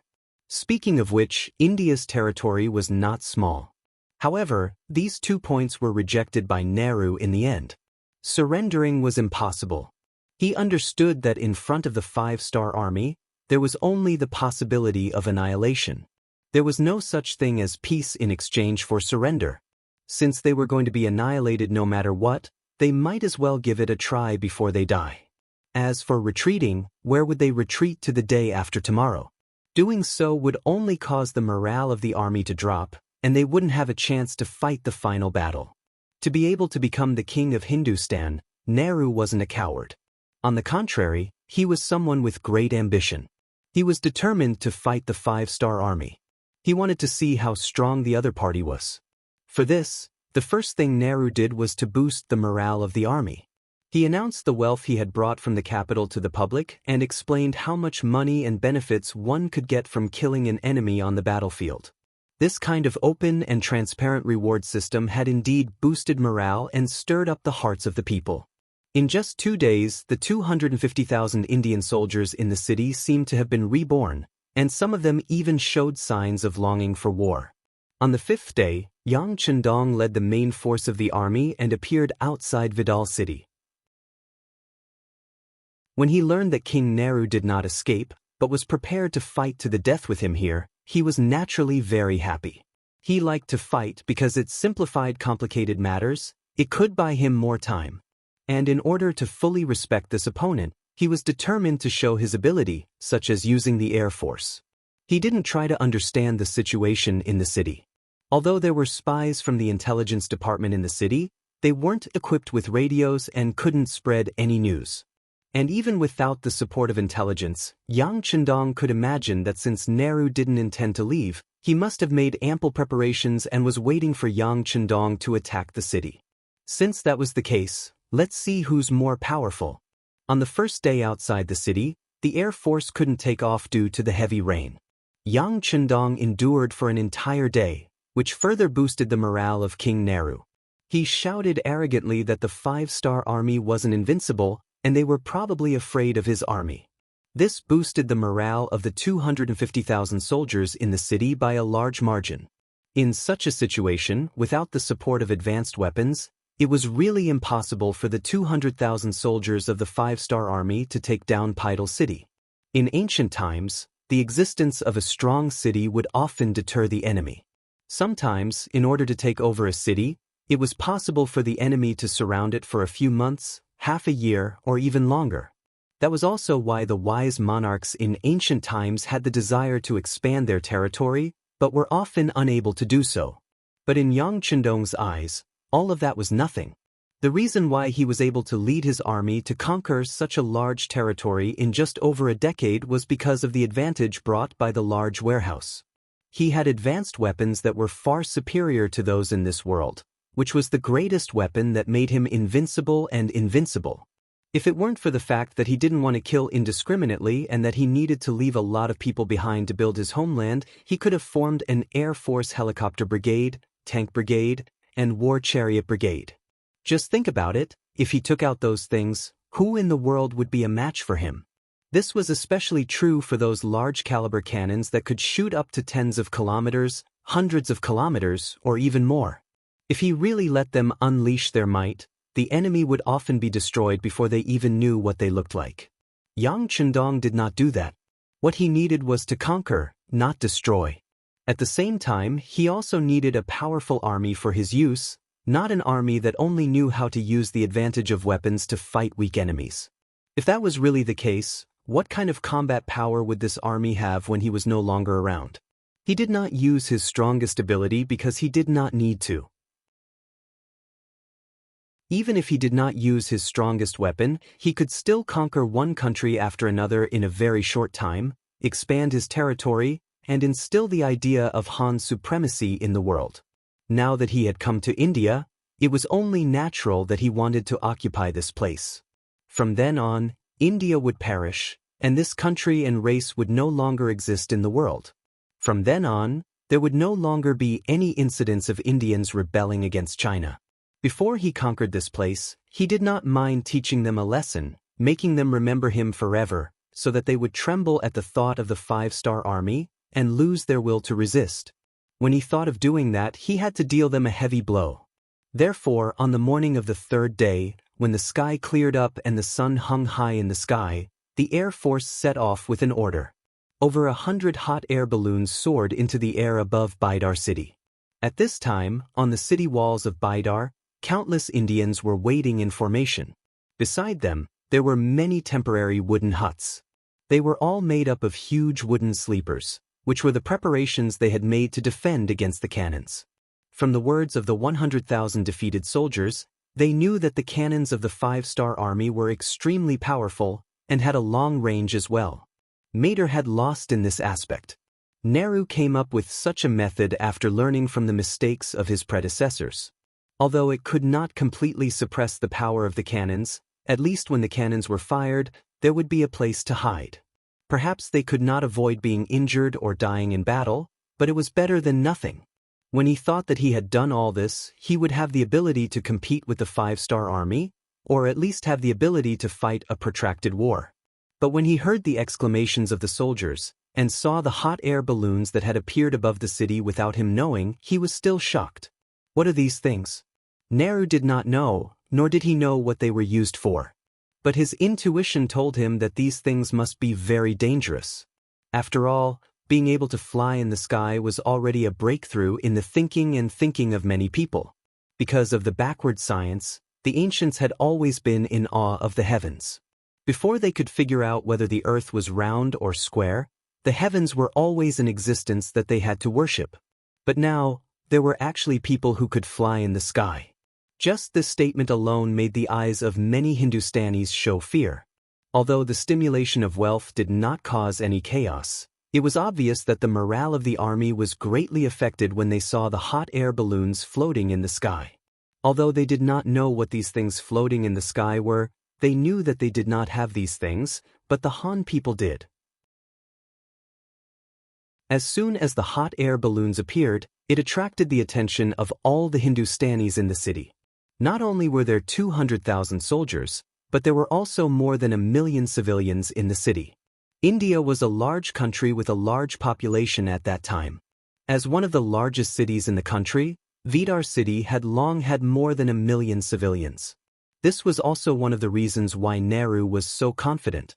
In his opinion, with so many civilians, as long as he did not suffer a crushing defeat, he could rise again at any time. Under the eyes of millions of people, the hot air balloons arrived above Bidar city. Then, a large number of wooden barrels filled with black oil fell from the sky like a fairy scattering flowers, falling toward Bidar city. Countless wooden barrels fell, but to the Hindustanis who did not know the power of the black oil, this did not make them feel anything. They only instinctively dodged. However, when the wooden barrels fell to the ground, a large amount of black oil poured out. Following that, many fire extinguishers fell from the sky and started a huge fire. That kind of scorching feeling and that kind of threatening fire caused many people to become alarmed and cry out loudly. Some of the kerosene fell on the city tower of Vidar city, and the fire immediately burst into flames. One after another, people shouted to put out the fire. The soldiers began to put out the fire with basins of water. This primitive method of putting out the fire naturally had no effect on the kerosene. Not only that, but the fire also became more vigorous in a short period of time because of the water. Many Hindustani soldiers were caught off guard and were burned by the fire, causing even more miserable screams. On the city tower, Nehru, who was protected by countless palace guards, stared at the scene in front of him with wide eyes, and his body trembled involuntarily. Chapter 1550. He knew that the five-star army would have cannons to pave the way, and he was prepared to sacrifice some of his men. However, he believed that in the end, the siege still depended on people. As long as they could hold on until the five-star army was blocked outside the city, it would be considered a victory. Under such a series of attacks, when both sides suffered casualties, the scales of victory would slowly tip towards him. After all, he was the king of India. If he was in trouble, the soldiers of other cities would not leave him in the lurch. Especially when they saw that he was in a stalemate with the five-star army, the possibility of them sending reinforcements would greatly increase. When that time came, the five-star army would not have any reinforcements. At that time, even if 2, 3, or even 5 people were sacrificed, the final victor would still be him. This was the reason why Nehru persisted until the end. He firmly believed that with the advantage of nearly 10 million people, he would definitely be able to drive the five-star army out of the country. However, he never expected that the other party would start a fire, and it was the kind of fire that could not be extinguished at all. Perhaps the fire would not hurt many people, but the impact on the morale of the army was unimaginable. When all the soldiers lost their fighting spirit because of the fear of the fire, the five-star army would charge at the right time. Who would be able to stop them? For this battle, he took out all his assets to reward everyone and raise the morale of the army. However, all of this was based on whether they could win and survive. And if they died in battle, what was the use of all the wealth? At this moment, Nehru finally felt fear. He did not know if the five-star army had any other means that they had not used yet. Just a big fire had already left him at a loss. What would he do if there were other ways to attack? The fire continued to light up in the city and could not be extinguished. Anyone who came into contact with the flames would either die or be seriously injured without exception. It did not take long for the city to turn into a living hell. On the other hand, the five-star army outside the city had no intention of attacking the city at all. On the contrary, they set up a formation to prevent the Hindustanis from launching a counterattack in desperation. After that, they began to cook. It didn't take long for the aroma of meat to drift into Vidal city. If it was any other time, the aroma of the meat would definitely make the Hindustanis, who could not even fill their stomachs, swallow their saliva. However, at this moment, all of them were vomiting non-stop. There was no other reason other than the fact that many people in the city had already been burned to death and turned into roasted meat. The smell they emitted was actually not much different from the smell of meat. How could it not make people want to vomit? "Young master, when do we attack?" Beta Persei asked curiously as he watched the fire burning everywhere in the city. "Don't worry. This Nehru clearly wants to fight us to the death. How can we let him have his way? Let's burn it for a few days first." Yang Chendong had a confident smile on his face. What he wanted was to exchange the greatest victory for the smallest price. He wanted to see how many more days these Hindustanis could last. Yang Chendong was neither in a hurry nor slow. He had no intention of attacking the city at all.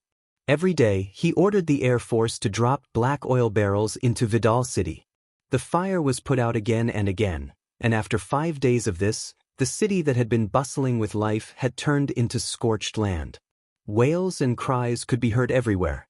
Not only did the fire burn many Hindustani soldiers and civilians to death, but it also ignited the piles of food that were originally stored in the city. The water source was also greatly damaged due to the fire. Seeing that it would not be long before the city fell into a situation of food and water shortage even if the five-star army did not attack the city, Nehru's face turned pale. He finally experienced the feeling of helplessness in the face of the five-star army. He finally understood why the alliance army of nearly 1 million Khanates, which seemed so aggressive and powerful, would still be defeated by the five-star army. This was an army that did not play by the rules, but at the same time, they had many trump cards up their sleeves. When faced with such an opponent, it was often impossible to guard against them. It was only natural that they would lose in the end. Your Majesty, our rations can only last for another 10 days at most. We don't have much water left. If this goes on. Finally, one of the generals asked Jawaharlal Nehru in a doubtful tone. Kill those who incite the army's morale. Nehru did not even look at the general. He just waved his hand. Immediately, the palace guards rushed forward and beheaded the person who spoke. When the other ministers and generals saw this scene, they all shrunk their necks. Nehru wanted to use this method to tell everyone that there was only one path for them to take, and that was to resist to the end. As for those who had other thoughts, they should all go to hell. A general died because of one wrong sentence. This made the others not dare to say anything even if they had other thoughts. They could only hope that the reinforcements would appear, or a miracle would happen, and the five-star army would take the initiative to retreat. It was impossible to make the five-star army retreat. Since they came with such a large force, how could they retreat without destroying the Hindustani royal family and occupying this place? As for the reinforcements? No one was a fool. The strength of the five-star army was there for all to see. Unless one had enough confidence, who would easily get involved. What was the difference between that and taking the initiative to die? Days passed, and the fire continued to burn fiercely. Every day, the Air Force would come to Bidar city. Regarding this, the Hindustanis in the city went from being terrified at the beginning to being indifferent towards the end. They were used to it. But if one looked carefully, one would see that whether it was the soldiers or the civilians, all of them had a look of despair on their faces. Obviously, they were all prepared to die. They could not see any hope of survival. Ordinary soldiers and civilians would accept their fate. Or rather, their lives were cheap to begin with. If they died, then so be it. But the ministers, nobles, and generals in the city did not want to die. They had families. Some of them had wives and many children. How could they be willing to die just like that? Under the strong pressure, King Nehru's authority was no longer an existence that could suppress everything in their eyes. It was no longer an existence that made them tremble in fear. This was especially so for some of the more knowledgeable officials. The news that they received was that whenever the five-star army conquered a country, they would not kill anyone for no reason. On the contrary, those who surrendered and submitted to the Han people could still live with 1/10 of their wealth. They just needed to move to another country. When this news was spread by the secret agents of the intelligence department in the city, and the nobles and people in power knew about it, some people were finally moved. Seeing that if they continued to resist, they would only die. They were unwilling and decided to save themselves. The so-called saving themselves referred to surrendering to the five-star army and seeking a way out for themselves. If they wanted to do this, they had to overthrow the mountain in front of them, King Nehru. Maybe the strength of a minister was limited, and the strength of a general was far from enough. But when everyone joined forces, their strength became very shocking. Under the silent collusion, more than 90% of the people in power had been united. In 1466 AD, in the 6th month, when Nehru was still sleeping, his subordinates rebelled and fought with his guards. In the end, Nehru personally went up and was killed in a chaotic battle. Along with King Nehru being killed, the generals and ministers who took over opened the city gates of Bidar and India surrendered. In the same month, Yang Chendong personally gave the order to establish the India province. The governor was the former 1st Cavalry Army 5th Division Commander Gong Feng. Considering that only the royal family of India was destroyed, there were many cities and armies that had not surrendered. As such, the Second Army was established. The commander was appointed by Governor Gong Feng, and the former Second Army Nyo Duo was under him. Gong Feng was appointed and quickly promoted. Apart from the fact that this person was indeed capable, as he was an all-rounder, which made Yang Chendong feel assured. Another important reason was that other senior officers were not willing to take on this position. For example, Tian Hu, the commander of the 1st Cavalry Army, was used to fighting and killing, especially the feeling of fighting with Yang Chendong. Letting him become the commander of the army seemed to be a promotion, but because of this, he was fixed in one place. This was something he was unwilling to do. There was also Wu Xing, the commander of the 3rd Army, who also had this qualification. But a few years ago, he was thrown in Eastern Europe for 10 years. Those days were really hard. Facts also proved that he was a tiger general, not a good minister who ruled the country. There was no need to consider it.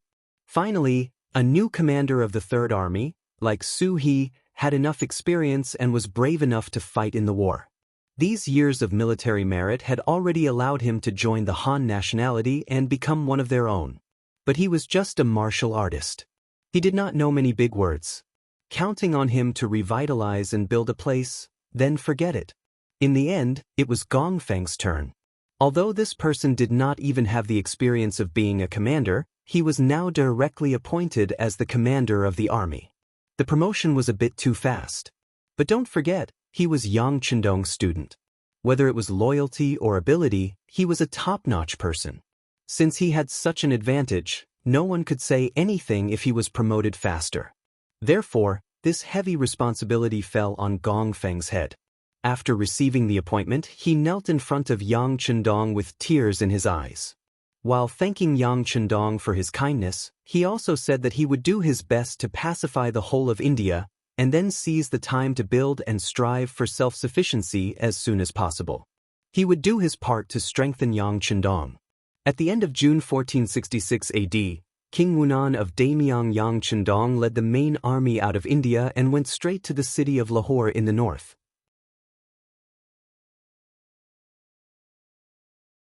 Chapter 1551. Sultanate, Delhi. When the news of the Indian King Nehru's men being killed and the 5-star army occupying the heavily defended city of Bidar without sacrificing a single soldier reached Delhi, King Lodi was truly terrified. The way he saw it, even if the Indian army was no match for the 5-star division, they would at least be able to hold on for a few years. That way, he would have sufficient time to make preparations. Whether it was recruiting a new army, expressing goodwill to the Han people, or even choosing a place to escape, there would be a path he could take.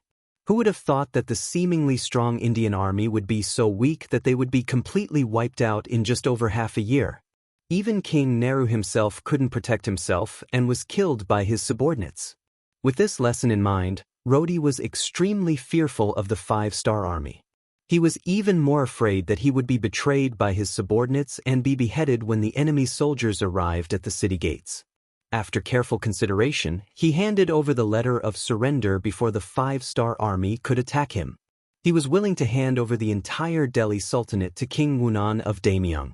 He only asked for a place to spend his remaining years in peace and for the other party to spare his army and people. By the time Yang Chendong arrived at Lahore after spending nearly 2 months, the Sultan's letter of surrender had also arrived. Yang Chendong, of course, accepted it with a smile. He then led his army straight into the Sultanate and entered the capital of Delhi. Outside the city gates of Delhi, Rodi changed out of his royal robes and wore the plain clothes of a commoner. He knelt in front of the city gates and handed over the king's seal and the tiger-moving seal to Yang Chendong in front of all the officials and commoners. He stayed in Delhi for 5 days and comforted Rodi. He also said that he would send him to Chichen City, where the weather was pleasant and the living facilities were good. It was the best place to spend his remaining years in peace. After that, he met with some of the officials in the country and won over many of their hearts. In the 9th month of 1466, he led the main force of the army out of Delhi, passed through Kannauj, Jabuna River, and arrived at the border city of Benares. His army then arrived at the border city of Sadpur in the Barangri kingdom. At this time, the nobles of Bengal were also panicking. India was destroyed and the Delhi Sultanate surrendered. The situation had changed so quickly that it was beyond their expectations. If it was half a year ago, who would have thought that the 5-star army would be so powerful that even the barriers behind them, India and the Delhi Sultanate, which they thought were the safest, had been taken down one by one?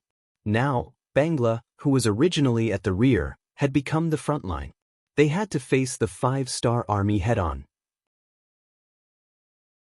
Did they have the ability to do so? Before the main force of the five-star army could do anything to Satpur city, two different voices were heard in Dhaka city. One wanted to surrender, while the other wanted to fight. Most of them were descending. It was clear that Bangla, with a population of less than 3 million and an area much smaller than India, was truly afraid. They might be able to take advantage of the fact that the five-star army was not paying attention to them to take advantage of them. However, when the five-star army treated them like a piece of cake and wanted to deal with them, their fear would appear in their bones. As the king, Abdul's power was not completely centralized. The power he inherited from his father, Muradin, was not complete. There were even some voices in the country that looked down on him. Him sending troops to Myanmar was also a means to divert everyone's attention. He hoped to use this opportunity to win a few battles to lay his foundation and let everyone know that he was not inferior to his father. On the contrary, he was even stronger. His train of thought was correct. Usually, a new king would use some external methods to settle internal matters and achieve the goal of centralizing power. However, the bad thing was that they should not have chosen the five-star army as their opponent. Now that they had attracted the attention of this lion, even Abdul was afraid. After learning that the Sultanate had surrendered, Abdul immediately wrote a letter to General Rajiv, who was fighting in Burma. He explained the situation at the rear and asked him to ask for help from the great Ming dynasty's third provincial king, Zhu Huiyan. No matter what, he had to help him. Otherwise, with Bangla's strength, he would not be a match for the five-star army, who had the strongest firearms. Unfortunately, after writing the letter, it was like a stone sinking into the sea. There was no reply. It was not that Rajiv did not inform Zhu Huiying. Instead, it was that Zhu Huiying could not even protect himself. How could he have the strength to support Bangla? Previously, the matter of the two sides working together to divide the Yang faction's territory seemed like a joke now. Perhaps Abdul trusted Zhu Huiying too much and fell for his trap. He attracted such a powerful enemy like the five-star army. It could be imagined that since they were the ones who made the first move, it was time for them to return the favor with a kick. It was just that Yang Xie's territory was big and his strength was strong. He could take a few kicks like nothing happened, but Bangla was too small. How could they withstand a kick from the five-star army? Tell Zhu Huiyun that if he doesn't send reinforcements, I will also surrender to the five-star army like the Sultan. At that time, I will also tell King Wu Nan of the great Ming dynasty about his previous promise. He can just wait to be burned by the flames of anger. Abdul, who was furious, said sternly to the newly sent messenger. He just wanted to put on a threatening appearance. If he did not do so, he was afraid that Zhu Huiying would not help him with all his strength. But what Abdul did not expect was that this threat would cause him to lose his life in the end. On the 7th day after he sent out the new emissary, a group of relatively short and serious people came from outside the palace of Bangra. When they appeared at the back door of the palace, they were welcomed in. The palace that was usually tightly guarded was now like an open park in front of these people. There were no secrets to be kept. That night, it was these people who changed into night clothes and quietly appeared outside King Abdul's palace. In the night, these people moved like lightning and were as swift as the wind. The 20 palace guards waiting outside were not even a match for these people in black. In less than half an incense's time, they were all killed. When the leader of the black-clothed people appeared beside the king's bed, Abdul seemed to have sensed something and slowly opened his eyes. "Who are you? Who are you?" When he opened his eyes, he saw a black figure standing in front of him. Out of instinct, Abdul could not help but exclaim. But after that, he felt a chill on his neck. It was as if something was flowing out of his body. Then all the strength in his body began to be sucked away, bit by bit. Abdul was dead. He died on his bed, along with the queen, her personal maids, and dozens of guards. The king died from an assassination. It was only in the middle of the night when another shift of guards came to take over the shift. Once this was out, the already anxious people of Dhaka city became even more chaotic. In the middle of the night, the entire palace was brightly lit. Many people were shouting to catch the assassins. But obviously, they did not even know the exact time of the king's death. How could they catch the assassins? And in less than an hour, a group of black figures left the palace. When they left, the leader of the black-clothed people stopped in his tracks. His eyes revealed a cruel and smug smile. Under the moonlight, one could see a pair of small triangular eyes. If Yang Chendong was here, he would definitely recognize him. He was one of the special ninjas of the Japanese Empire who was on his death list. Sadpur City. When Yang Chendong led the 5-star army to the city, the general guarding the city sent out a messenger. The general idea was that the king intended to surrender, but what should he do? He still needed to discuss with the ministers, so he needed some time. He hoped that the 5-star army could wait for a few days. Facing the messenger, Yang Chendong did not feel anything wrong. India was destroyed just like that. The king of India died because of it. Then, the king of Delhi Sultanate surrendered. Now it was Bangla's turn. It was reasonable for them to choose to surrender. Yang Chendong could understand the situation. He told the messenger that he could wait for a few days. He didn't even threaten the other party to not play any tricks. Facing the 5-star army, who had absolute strength, delaying the battle for a few days wouldn't have any effect. So he wasn't worried that the other party would play such tricks. It should be that Abdul really needed time to discuss with the ministers. After all, the surrender of a country was not a small matter for a country. While waiting, 7 days passed. Sadpur city's defense became even tighter. There were also many soldiers on the city tower. Although they knew that their arrows couldn't hit the 5-star army's camp 5 miles away from the city, the soldiers still drew their bows and put on an attitude of, "If you dare to come, I dare to shoot." The situation suddenly became tense. This naturally didn't escape the eyes of the scouts. When the situation was reported back to Yang Chendong, he was also confused. He couldn't understand why Bangla's soldiers suddenly became tough. Could it be that they have something to rely on? This doubt was quickly solved. Just like the intelligence personnel in India, the intelligence personnel in the small country of Bangla also didn't enjoy the treatment of having a radio station. So they used people to transmit the news, which made the news less effective. But in the end, the result was still in front of Yang Chendong. Abdul was assassinated. The king of a country was assassinated. It was no wonder that the soldiers of Bangla were so nervous. Who did it? After seeing this news, Yang Chendong's always confident eyes flashed with ruthlessness.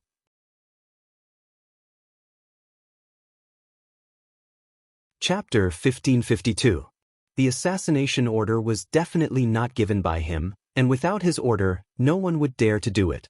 Moreover, to assassinate the king of a country in a heavily guarded palace without being discovered afterwards was not something an ordinary person could do. Even in the entire Yangtze, even the spies of the intelligence department's action team couldn't do it. Only people like the Wolf Fong Special Forces, who have been specially trained in beheading operations, could do it. Of course, the high-level ninjas of the Japanese Empire could also do this if they had an insider. In Yang Chendong's eyes, without his order, these two armies wouldn't dare to act without orders. Then who could be the murderer? What good would killing King Abdul do to the person who did it? Yang Chendong, who was puzzled, was really puzzled. This sudden incident was not as simple as the killing of a king. At least, it showed that there was a dark hand behind the scenes that he couldn't see or didn't know about. Since they had the ability to kill King Abdul, then could they also pose a threat to his safety? Of course, Yang Chendong was now at the level of a grandmaster, and he had Okura's protection. Unless someone could kill him in an instant, there would be no chance. But this didn't mean that his family would be safe. Beta Persei immediately send a report to Yang Wu and ask him to increase the security level of the Rezin City Palace. Although he didn't think of the reason, it was necessary to take precautions. Understood. Beta Persei also thought of something, and his expression changed drastically. Then he turned and went to the telegraph office. Yang Chendong was left alone in the tent, and he was silent for a long time. With Okura's help, there was really no one in the world that could make him feel afraid. If there was one, it would be the people in the dark. Because such a person, you don't know who they are, what kind of means they will use, and what kind of method they will appear in front of you. If he made a mistake and fell into the other party's trap, he would have to pay a heavy price. This was especially true for his family and children in the palace. If any of them were hurt, Yang Chendong would not be able to accept it psychologically. In his previous life, he was an orphan. Other than the military and he had no other relatives. But in this life, he had these family members, so as a man, he had to protect them well. Anyone who wanted to harm them would have to go through him first. Otherwise, if they suffered any losses, even if he found the culprit and tore him into pieces, it would be too late for regrets. It would not be enough to make up for everything. Who? Yang Chendong, who had been sitting for a long time, slowly stood up. He had already decided to let Yang San investigate this matter personally. At the same time, he had also arranged for the members of the Langya Special Forces to be hidden outside the palace of Resin City as an extra layer of insurance. At this moment, he suddenly felt like there was a dagger at his back. But no matter what kind of feelings he had, the problem of Bangla still had to be solved. Their king, Abdul, was assassinated. Presumably, everyone would think that he was the culprit. If that was the case, it would be impossible to reclaim this place peacefully. After all, how could the five-star army, which even their king could not tolerate, gain the trust of Bangla's officials and generals? Since peaceful means could not solve the problem, then they would fight. Fight until the opponent was afraid, until the opponent surrendered, until Bangla was destroyed. They were the ones who attacked Yangtze's Myanmar province first. Now, it was time for them to pay the price. If they were not convinced, then they would fight until they were convinced. If they did not surrender, then they would fight until they surrendered. The death of King Abdul could not stop the advance of the five-star army. Early the next morning, the 2nd and 4th Divisions of the Cold Front Division were fully armed and arrived at the outskirts of Sadpur city. When they were 3 miles away, the cannons roared and shells whizzed through the air towards the 5 city towers. After a round of cannon fire, the city walls collapsed. Using this opportunity, the 1st Cavalry Army and the new army's elite cavalry attacked from the left and right respectively. Sadpur city fell. This battle seemed to be very easy, but that was only because of the advantage of the firearms. In fact, it was not that there was no resistance at all. For example, when the 2 cavalry armies charged into the city, they encountered a lot of resistance. Especially after entering the city, there would be people shooting arrows from the dark corners from time to time. Because of this, both cavalry armies suffered casualties, especially the new army. Just after entering the city, the number of soldiers killed and injured exceeded 2,000. For the new army, this was already a defeat. Such a large number of casualties made them too ashamed to face anyone, let alone report the losses to Yang Chendong. But how could Yang Chendong, who always had full control of the army, not know? After listening to Beta Persei's report, he only replied with a cold expression, "Understood." Although it seemed like there was nothing else to say, in the following siege battle, the artillery fire of the Cold Front Division became even fiercer. Not only that, the Air Force was also used. Fire burned the various cities belonging to Bangra. It was as if wherever the army went, there would be wails, corpses, and scorched earth. This was Yang Chendong's revenge for the resistance of the Bangra people. Weren't you willing to shoot arrows from the back? Fine, I won't even give you the chance to do so. When are you going to blow up the city and burn it again? Only when you have no place to hide will we enter the city. Not only that, along the way, the Bangra generals who resisted the five-star army were all skinned alive and wrapped in grass. No matter if it was a dead general or a living general, it was the same. In this battle, the five-star army had shown their cruel side, completely changing the image of the Han people in the eyes of others. They were magnanimous and kind. Yang Chendong never showed mercy to his enemies. Yang Chendong always said to everyone that if one repaid evil with good, how would one repay good? If you are not kind, I will not be righteous. If you can do it on the first day, I will do it on the 15th day. In the end, let's see who is afraid. The kindness of the Han people had always been given to those who had the intention to correct their mistakes and were kind-hearted. As for those kind and black-hearted jackals, forget it. Against them, Yang Chendong had plenty of hunting rifles in his hands. Regarding Yang Chendong's decision, none of the generals in the army objected. Firstly, they were used to seeing life and death, and knew that being kind to the enemy was being cruel to oneself. They knew that if the enemy was not eliminated, it would be harmful to oneself.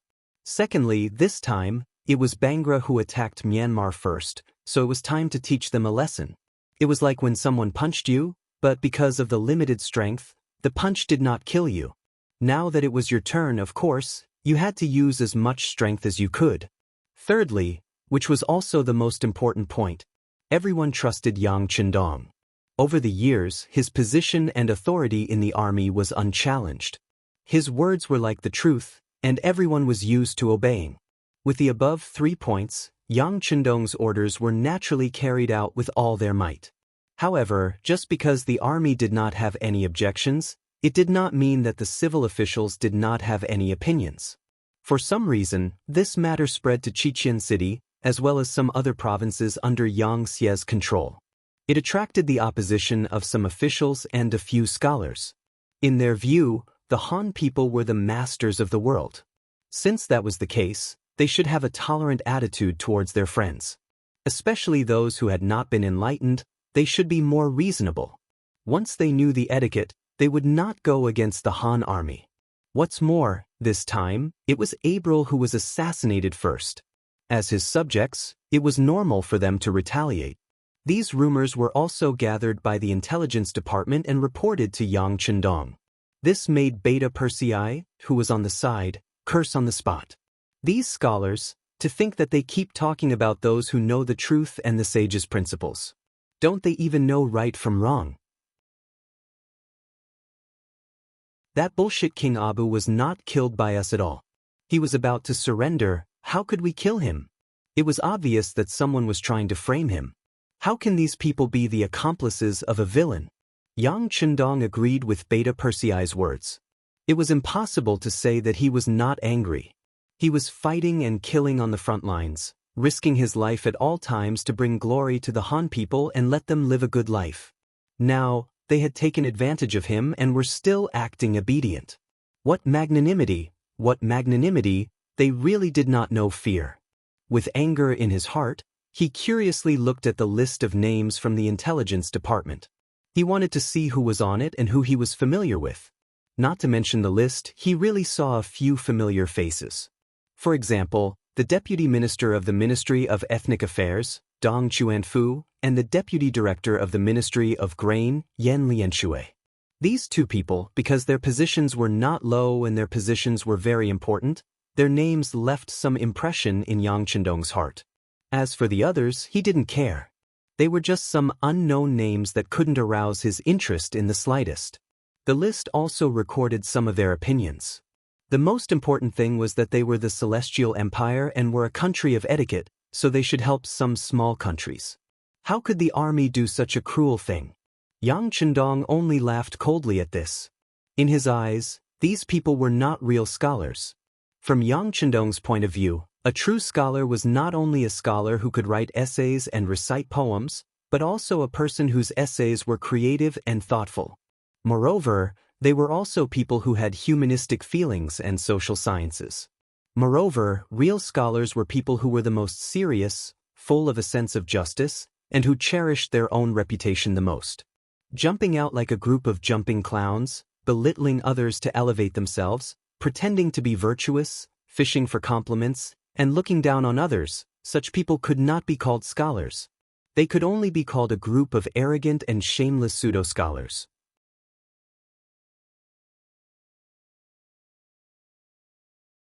Chapter 1553. Thinking about it, they were quite pitiful. Because they had low self-esteem, were reclusive, and were not accepted by the world, they could only use such claptrap and lowly methods to attract the public's attention. If it was just to attract the public's attention, Yang Chendong was not willing to comment on it. He had a lot of things to do in a day, and there were also a lot of things that needed to be decided by him. He did not have the time and energy to pay attention to these people who did not have a strong sense of existence. However, they should not have attacked the military. This touched Yang Chendong's bottom line. Yang Chendong's way of ruling the country was not complicated. It could even be said that it was somewhat simple. In order to better manage the areas under his rule, he would give the civil officials great power. He only needed to divide the work. As for the more detailed work, he would let the people under him do it. He only needed to wait and see the results. If the results were good, he would continue to use them. If the results were not good, or if it proved that the person was not capable, he would just replace them. Sometimes he would even indulge the civil officials. This was a form of respect for them, and also a strategy to manage the country. After all, the civil officials were important. As long as they were given what they needed, these people would work hard for him. This could solve many of the troubles of a monarch. He could indulge the civil officials, but there was one thing that no one could touch. Even if it was an important official or an indispensable existence in the eyes of others, it was still not allowed. This matter was related to the transfer of military authority in the army. Looking at the history of the dynasties, the reason why the founding monarchs were always at the same level was because they enjoyed the supreme ability to transfer military power. In the later years of the dynasty, due to various needs of balance, the monarchs had to give up military power and began to play all kinds of tricks with the civil officials. By doing so, it seemed that they could hold great power and know everything about the country. However, if they neglected the importance of military power, the final result was that the civil officials could control the military. Once they met a strong opponent, they would not even have the power to fight back. Moreover, a monarch who did not hold military power could not gain the respect of his subjects. After all, if he did not have any means to intimidate them, why should they be afraid of him? Yang Chendong, who understood this principle and saw through its essence, firmly grasped the military power in his hands. In this way, he had the power to change the situation at any time, hanging a sword of Damocles over the heads of the civil officials. As such, they had no choice but to obey. Not only did Yang Chendong do this, but his descendants also had to do this in the future. In this way, they would not have to worry about the collapse of the country. Even if something irreversible happened, at least they would have the ability to protect themselves. With such understanding and deep thinking, how could Yang Chendong change his decision just because of the clamor of some scholars? Since the policy had been set, it would not be easily changed. Not only that, Yang Chendong did not intend to let go of those scholars who were clamoring and picking on him. Not to mention that he was a person who would not rub sand in his eyes, but he was still able to distinguish between right and wrong. What?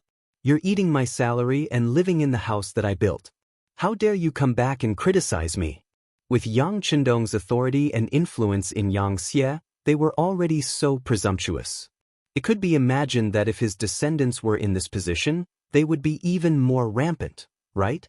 If it was a more cowardly heir, wouldn't he be eaten by these so-called scholars? If he did not find something for these people to do and let them know that the horse lord had 3 eyes, he was afraid that such things would only happen more and more in the future. Beta Persei, send a telegram to City Lord Yu Qian and Yang Wu. Pick out the people on the list and let them form a temporary diplomatic group. Allow them to go to the camp of the king of the 3 provinces, Zhu Huiyun. Also, tell them that I can do as they say without using a sword or a spear. Then, I need them to influence the king of the 3 provinces, and let them urge and force Zhu Huiyun to surrender unconditionally immediately. Otherwise, no one can guarantee what the consequences will be. Beta Persei took notes with a pen at the side, but as he wrote, he laughed out loud. This was clearly a means for the young master to deal with these scholars. It was simply impossible to make the other party surrender unconditionally. The king of the 3 provinces, Zhu Huiyun, who had hundreds of thousands of soldiers, was not the kind of person who would wait for death. If he was, he would not have harmed his eldest brother and 3rd brother to seize power. However, in Beta Persei's view, this was a good thing. Who asked those scholars to criticize the army when they had nothing better to do? Did they really think that they were in the Ming dynasty? Did they really think that they were those imperial censors who could make a rumor about anything, and even if there was an accident, they would not be blamed for it? Now, I'm asking you to negotiate with Zhu Huiyun, the person who killed his brother. If you have anything to say, you can say it to him. But remember to be careful. Don't provoke the other party and end up angering him. If that happens, even the gods won't be able to save you. When Beta Persei was trying hard to hold back his laughter, Yang Chendong spoke again. Send a telegram to Deputy City Lord Luan Shaochen. Tell him to keep an eye on this matter. If anyone on this list dares to not go, they will be stripped of their official position and will never be employed again. Their descendants will also not be able to be officials for 3 generations. Yang Chendong was worried that these people would play tricks when they saw the real move, so he came up with such a punishment system. Don't underestimate these so-called scholars who boasted of being virtuous and virtuous. Pick out one of them and put them in the future, they would all be at the level of emperors. Especially when it came to pretending to be dead, they were all top-notch experts. If they didn't set some bottom lines, they would really come up with all kinds of tricks. The telegram flew straight to Crimson City and soon appeared on the desk of the City Lord of Crimson City, Yu Qian. Not only that, but Deputy City Lord Luan Shaochen and Yang Wu of the Yang family also received the same telegram. The telegram was made public and had no intention of keeping it a secret. In just half a day, the news had spread everywhere. Dong Chuanfu, who was named in the telegram, had a gloomy expression on his face. In his office, Yan Lianshui, the deputy director of the grain department, was crying and complaining with tears and snot running down his face. Elder Dong, they clearly don't see eye to eye with us. They think we're talking too much and want to make an example out of us. As our leader, you must speak out against it. I don't want to face the king of the 3 provinces. I heard that this person even killed his brothers. He's a demon king. Yan Lianshui fully displayed his acting skills as an award-winning actor. His face was full of pitiful, and tears flowed freely from his eyes. Those who didn't know would think that he had suffered a great grievance. When he said this, Dong Chuanfu's face became even uglier. What did he mean by being the leader? He wasn't going to take the blame for this. Thus, he said coldly, Deputy Director Yan, pay attention to your status. This matter was voluntary from the beginning to the end. No one forced anyone, let alone being the leader. After this reminder, Yan Lianshui realized that he had said something wrong and quickly corrected himself. Yes, Elder Dong is right. We were willing. However, our intentions were good. We didn't want to see the 5-star army brutally kill people. There's nothing wrong with this. Now, you want us, the civil officials, to persuade the king of the 3 provinces to surrender? This is an impossible task. Perhaps we won't be able to return. Elder Dong, you are someone whose city lord you personally wrote a letter to invite. You have a lot of face, so you must report this matter truthfully. This time, Dong Chuanfu didn't say anything to refuse. He was indeed summoned by Yu Qian from the southern Ming dynasty. At that time, he was just an unsuccessful 7th-rank imperial censor in the southern Ming dynasty. He was getting older and was about to die. At this time, Yu Qian sent someone to deliver a letter to him. He thought about the current situation and saw that Bugnam of Gojoseon was going to replace the great Ming dynasty. Thus, he made the decision to join the southern Ming dynasty and become the deputy chief. In reality, it wasn't just Dong Chuanfu. In the entire Yang Xie dynasty, there were many people like him. They were all invited by Yu Qian or their colleagues who had been officials in the great Ming dynasty. However, these people had a common characteristic. Whether it was in the southern Ming dynasty or in Baiming, they were the type of people who weren't used in important positions. Otherwise, they wouldn't have abandoned their families and come to the Yang Xie dynasty. After all, in the eyes of many people, the great Ming dynasty was the orthodox. Dong Chuanfu, who was personally invited by Yu Qian, was very proud of himself.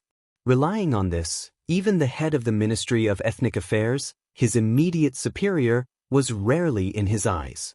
Now that something had happened, he naturally had to ask Yu Qian for help. All right, I'll go look for City Lord Yu now. All of you just stay here quietly and don't say anything that goes too far. Dong Chuanfu stood up from behind the desk and tidied up his clothes.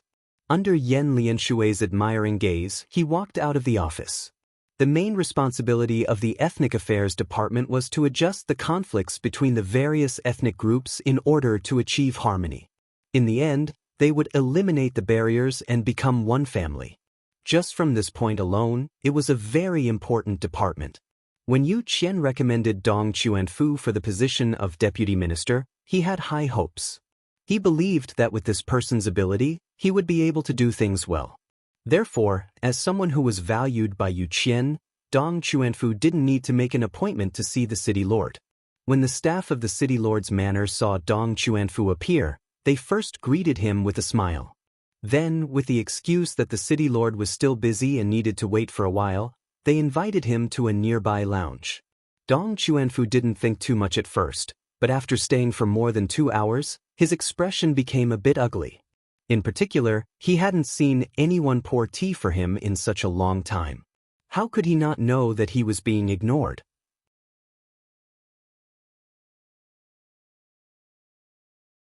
Chapter 1554. Thinking about it, he was just called by Yang Chendong. Although on the surface it was said that he was entrusted with an important task, anyone with a clear mind could see that there was clearly a problem. At this time, who wouldn't stay away from him? How could anyone take the initiative to approach him? This was the official scene. When he was proud, he was surrounded by flowers. When he was frustrated, he was surrounded by holes. Sigh. After a sigh, Dong Chuanfu knew that his situation was a bit dangerous, but the more it was like this, the more he had to find Yu Qian and argue with him. Otherwise, he would really be finished. He got up, strode out of the lounge, and went straight to the floor of the city lord mansion. During this period, although there were staff members stopping him, he really ignored them until he pushed the door upstairs. He didn't even knock on the door, which was enough to show the anger in Dong Chuanfu's heart now. When he pushed the door in, he saw Yu Qian wearing a pair of reading glasses and looking down at something. When the two looked at each other, Yu Qian showed a puzzled look. "Yinghai, why are you here?" Yinghai was Dong Chuanfu's name. Usually, only familiar people would call him like this. When Dong Chuanfu saw Yu Qian's stunned expression, he knew that the people below must not have reported his arrival. Thinking that it was not that Yu Qian didn't want to see him, the anger in his heart also subsided a lot. However, the staff behind him, seeing Dong Chuanfu break into the city lord's office without any etiquette, couldn't help but show a helpless look on his face. He seemed to want to explain something to Yu Qian. These staff members of the city lord mansion had long been convinced by Yu Qian's feelings and work attitude for the country. This time, they also knew that Dong Chuanfu came to ask for help. In order to reduce some pressure on Yu Qian, they acted on their own initiative and didn't want to arrange a meeting. Who was Yu Qian? His brain was very flexible. No one said anything, just the situation in front of him. He guessed most of it. He also knew that the staff members were doing this for his own good, but since he was here, he couldn't just kick him out. He had to see him anyway, so he waved his hand and said to the staff members, "You can leave, I will have a good chat with Yinghai." The staff had no choice but to withdraw, but there were still some discerning people who went to the office of the deputy city lord, Luan Shaochen, on the lower floor. After the office door was closed, Yu Qian stood up and personally poured a cup of tea for Dong Chuanfu. Then he sat down on the sofa in the reception area. "Yinghai, you already know?" In public. Dong Chuanfu raised his head and wanted to say something. However, Yu Qian waved his hand and said, "Yinghai, you were too reckless this time. You don't know what happened at all. You just listened and believed some things that you shouldn't have said. Now that the king is angry, the consequences are very serious." Since Yu Qian had spoken such serious words, Dong Chuanfu's face immediately fell. He just wanted to make his presence known and increase his fame and influence. One had to know that he had often used this method in the Great Ming and Southern Ming dynasty. Usually, you would only be promoted if you had enough influence. Then, you would have a smooth career path. However, he never expected that the same method would lead to such a disaster in Yangxia. It would be a lie to say that Dong Chuanfu didn't regret it. Therefore, he opened his mouth and said, "In public, I know my mistake. Please save me." Yu Qian, who had always taken good care of his colleagues, shook his head helplessly. This time, when such a thing happened, Yang Chendong didn't send a telegram to the city lord's residence to deal with it. Instead, he directly explained the way to deal with it. Moreover, he also informed Yang Wu and Luan Shaochen. This made it impossible for him, the city lord, to say anything. Who was Yang Wu? He was one of the 5 generals of the Yang family. The entire Bugnam of Gojoseon Palace's security was in his hands.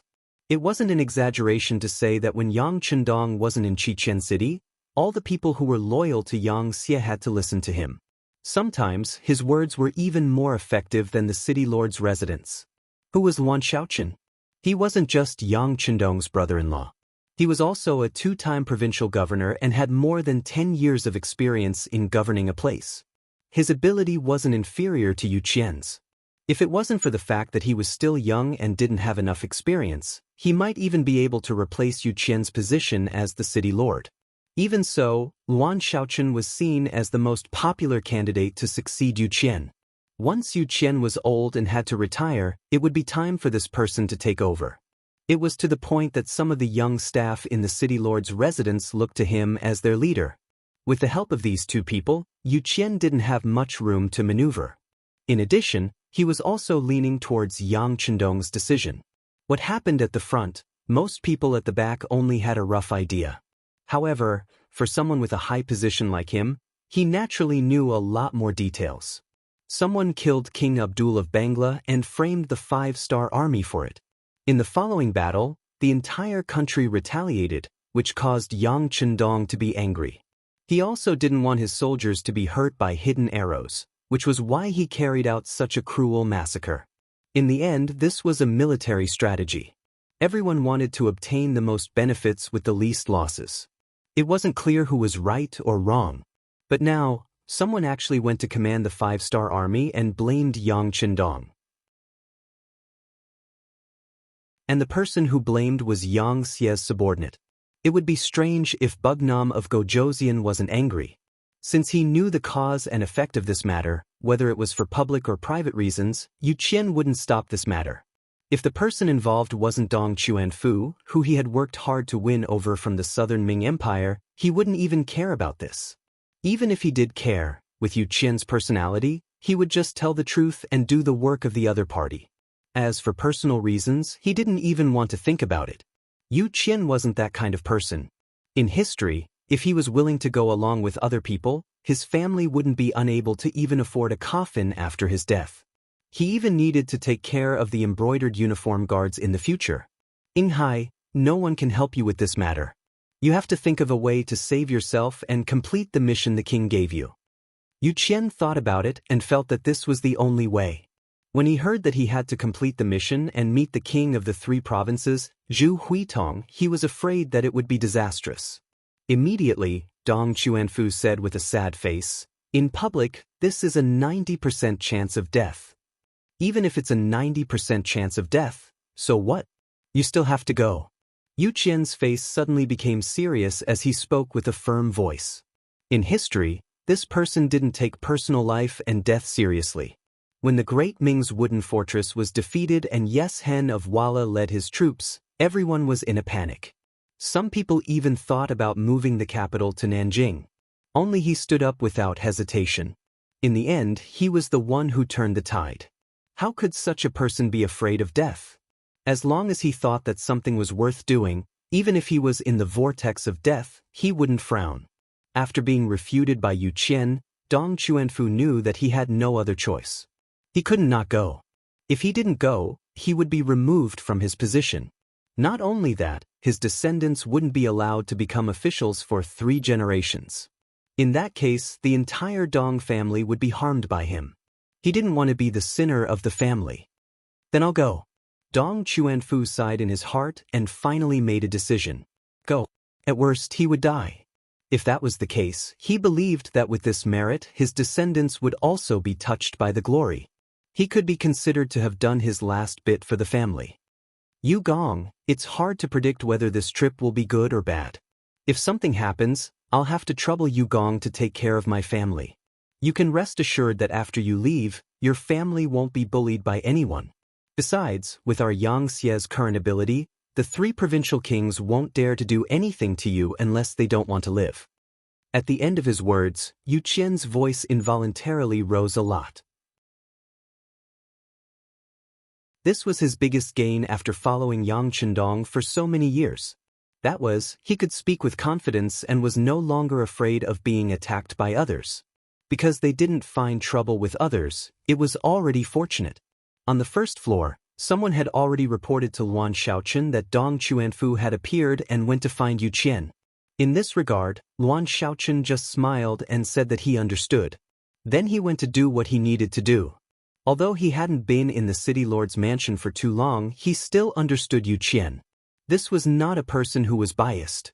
This was something that Yang Chendong said in a very serious tone. Since it was Yang Chendong who said it, Luan Shaochen naturally didn't have any doubts. Luan Shaochen believed that City Lord Yu Qian would be able to handle this matter well. The facts also proved that Dong Chuanfu left not long after and returned home. He ordered people to pack his luggage, as if he was going to go on a long journey to the place of the three provincial kings. Yang Chendong didn't pay too much attention to what happened in Crimson City. He left the matter to Yu Qian, Yang Wu, and Luan Shaochen. If it wasn't done well, then wouldn't it mean that the Yang Xie had no one to use? Not paying attention to Crimson City, his eyes were more focused on the Bangla Kingdom.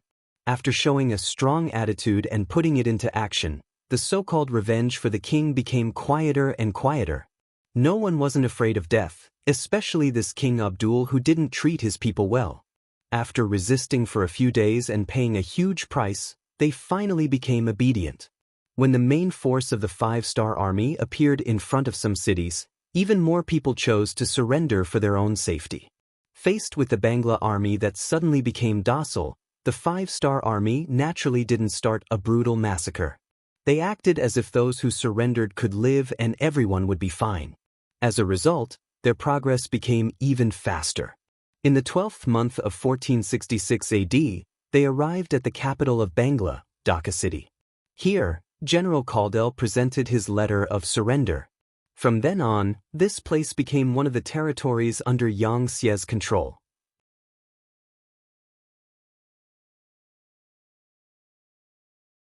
Chapter 1555. In the palace of Dhaka city, Yang Chendong admired the scenery under the guidance of General Caldell. In the great hall of the palace, Yang Chendong sat high up on the throne and listened to the surrendered general talk about the current situation in Bangra. Ever since King Abdul was assassinated, the situation in the country had been chaotic beyond control. Various factions had emerged. Among them were the Avengers, the Warmongers, those who wanted peace, and those who only cared about themselves. Before this, the five-star army had come with fury and forced the Vengeance faction and the War faction to abandon their weapons and armor. Now they were either dead, injured, or fleeing. They could no longer pose a threat. Otherwise, Caldell, the general of the Peace faction, wouldn't have submitted his letter of surrender. However, the Warmongers still existed and they were all generals with military power. For example, Rajiv, who was still causing trouble in Burma, was a representative of this group. According to Caldell, other than Rajiv, Azad and General Hark each led 10,000 soldiers into Burma from Bangra. They would probably cause some damage. Yang Chendong looked at Caldell's lowered head in self-reproach. He didn't intend to scold him. This had nothing to do with him. It was already a great deed for him to represent Dhaka in surrendering to the five-star army and averting the disaster of war. Very good, General Caldell. You still have some military power in your hands, don't you? Yang Chendong thought about how he would have to face the Bangra army and the three provinces' royal armies, who were provoking him. There would probably be a lot of killing. The security behind him would become even more important. Reporting to King Wunan of Damyang, the guilty general still has 20,000 soldiers. However, they are all foot soldiers and no cavalry. Their combat ability is average. Caldell spoke the truth without any exaggeration. Seeing Caldell's sincerity, Yang Chendong smiled and nodded. 20,000 people, not a small number. This way, you can continue to retain your position as a general. This prince will also leave you with an army to cooperate with you in defending Bangla from the flames of war. Sai, this place shouldn't be called Bangla. Aren't there a lot of Bengalis here? Let's change the name to Bengal in the future. Are you willing? Originally, he thought that since he was a surrendered general, he would be lucky to be able to keep his life and a small portion of his wealth. Who would have thought that Yang Chendong would trust him so much that he would not deprive him of his military power and even let him guard this place? He was so moved that he immediately knelt on the ground and said, "Thank you, Bugnam of Gojosian, for your kindness. Thank you, Bugnam of Gojosian, for your kindness. There's no need to thank me. Just do your job well. Also, you won't be able to stay here permanently in the future. According to Yang Xie's rules, everyone here will have to move out. During this time, you will have to do the statistics, pacify the people, and do the related propaganda work. Where is the commander of the Mabe division, Na Ri Song? Your subordinate is here." Senior Colonel Na Ri Song, who had been standing in the hall, stepped out of the formation. Na Ri Song had originally been the deputy commander of the Mabe division. However, after leaving the Mabe region and fighting with the army, he was finally promoted to commander.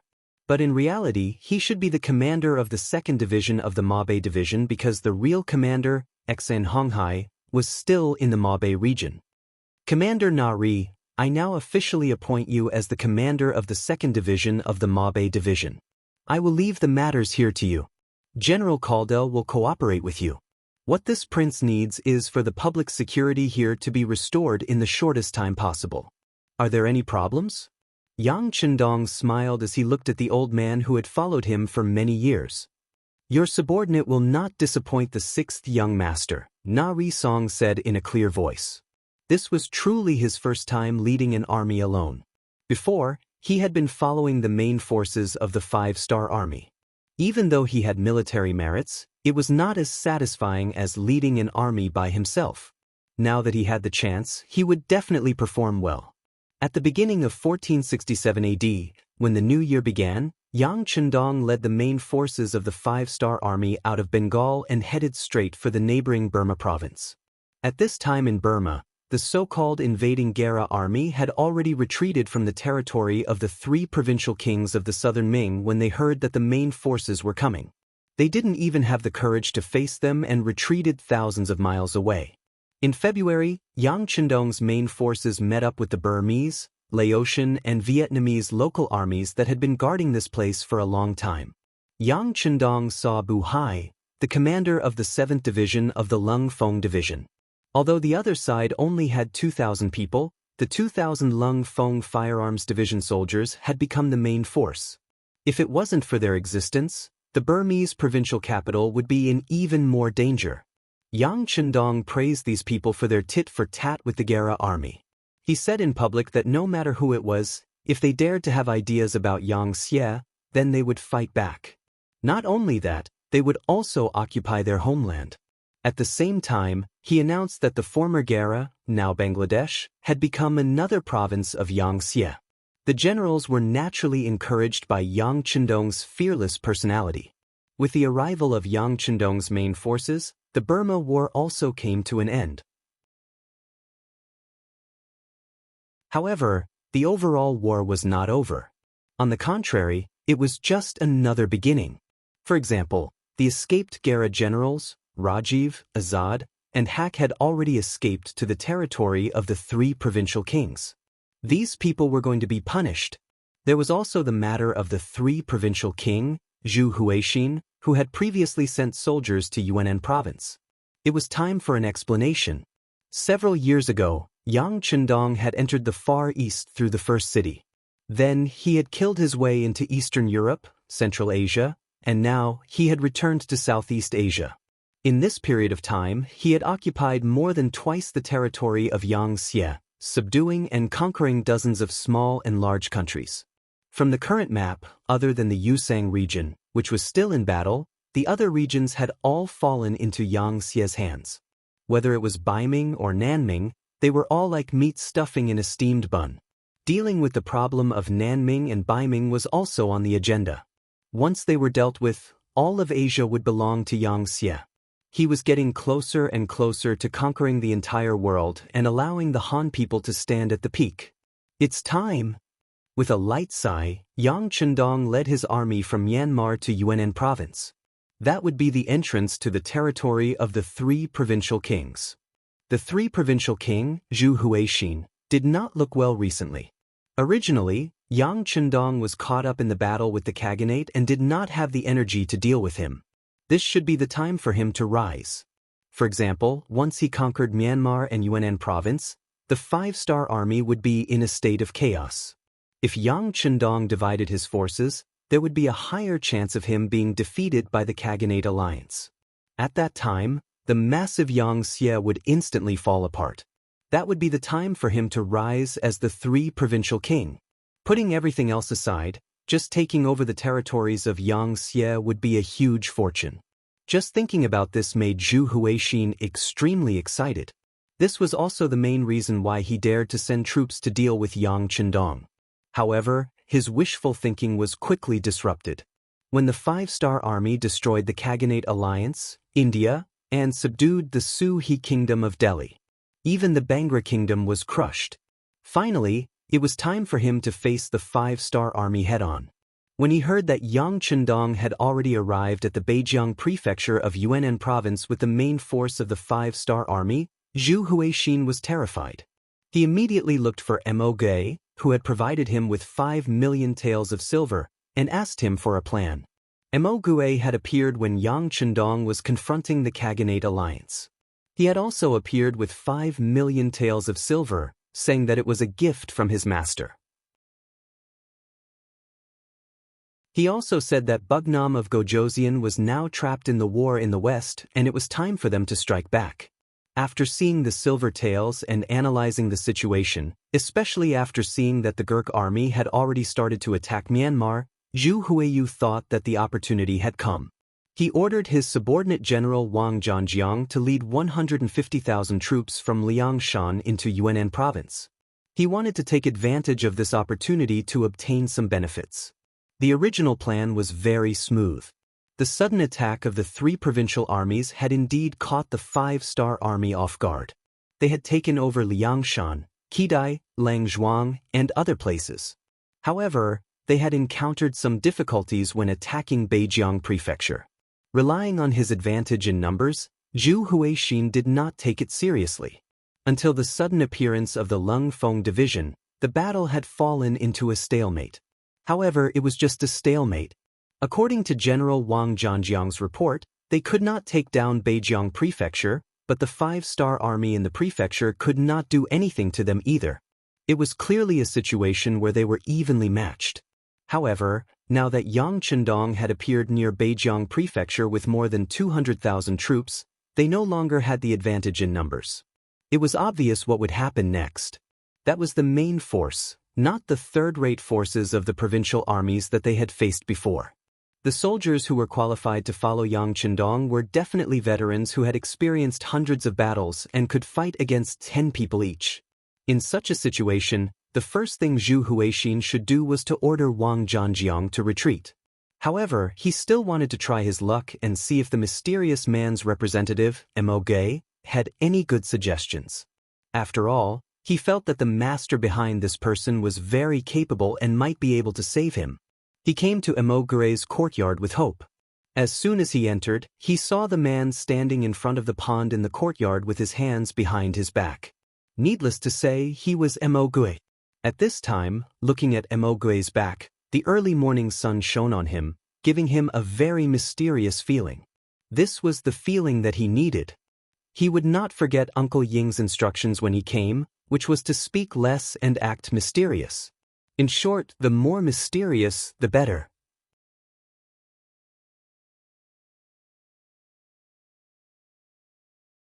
Chapter 1556. In order to achieve this goal, Mo Gui had indeed spoken very little ever since he came to the territory of the three provincial kings. In order to keep a low profile, he would reveal some crucial information from time to time. Moreover, they were all extremely confidential information about Yangtze, some of which couldn't be bought with money. Hence, he was extremely mysterious. Mr. Mo, As soon as he saw Emogue's figure, Zhu Huihua somehow felt a lot more confident, and he also became much more confident when he spoke.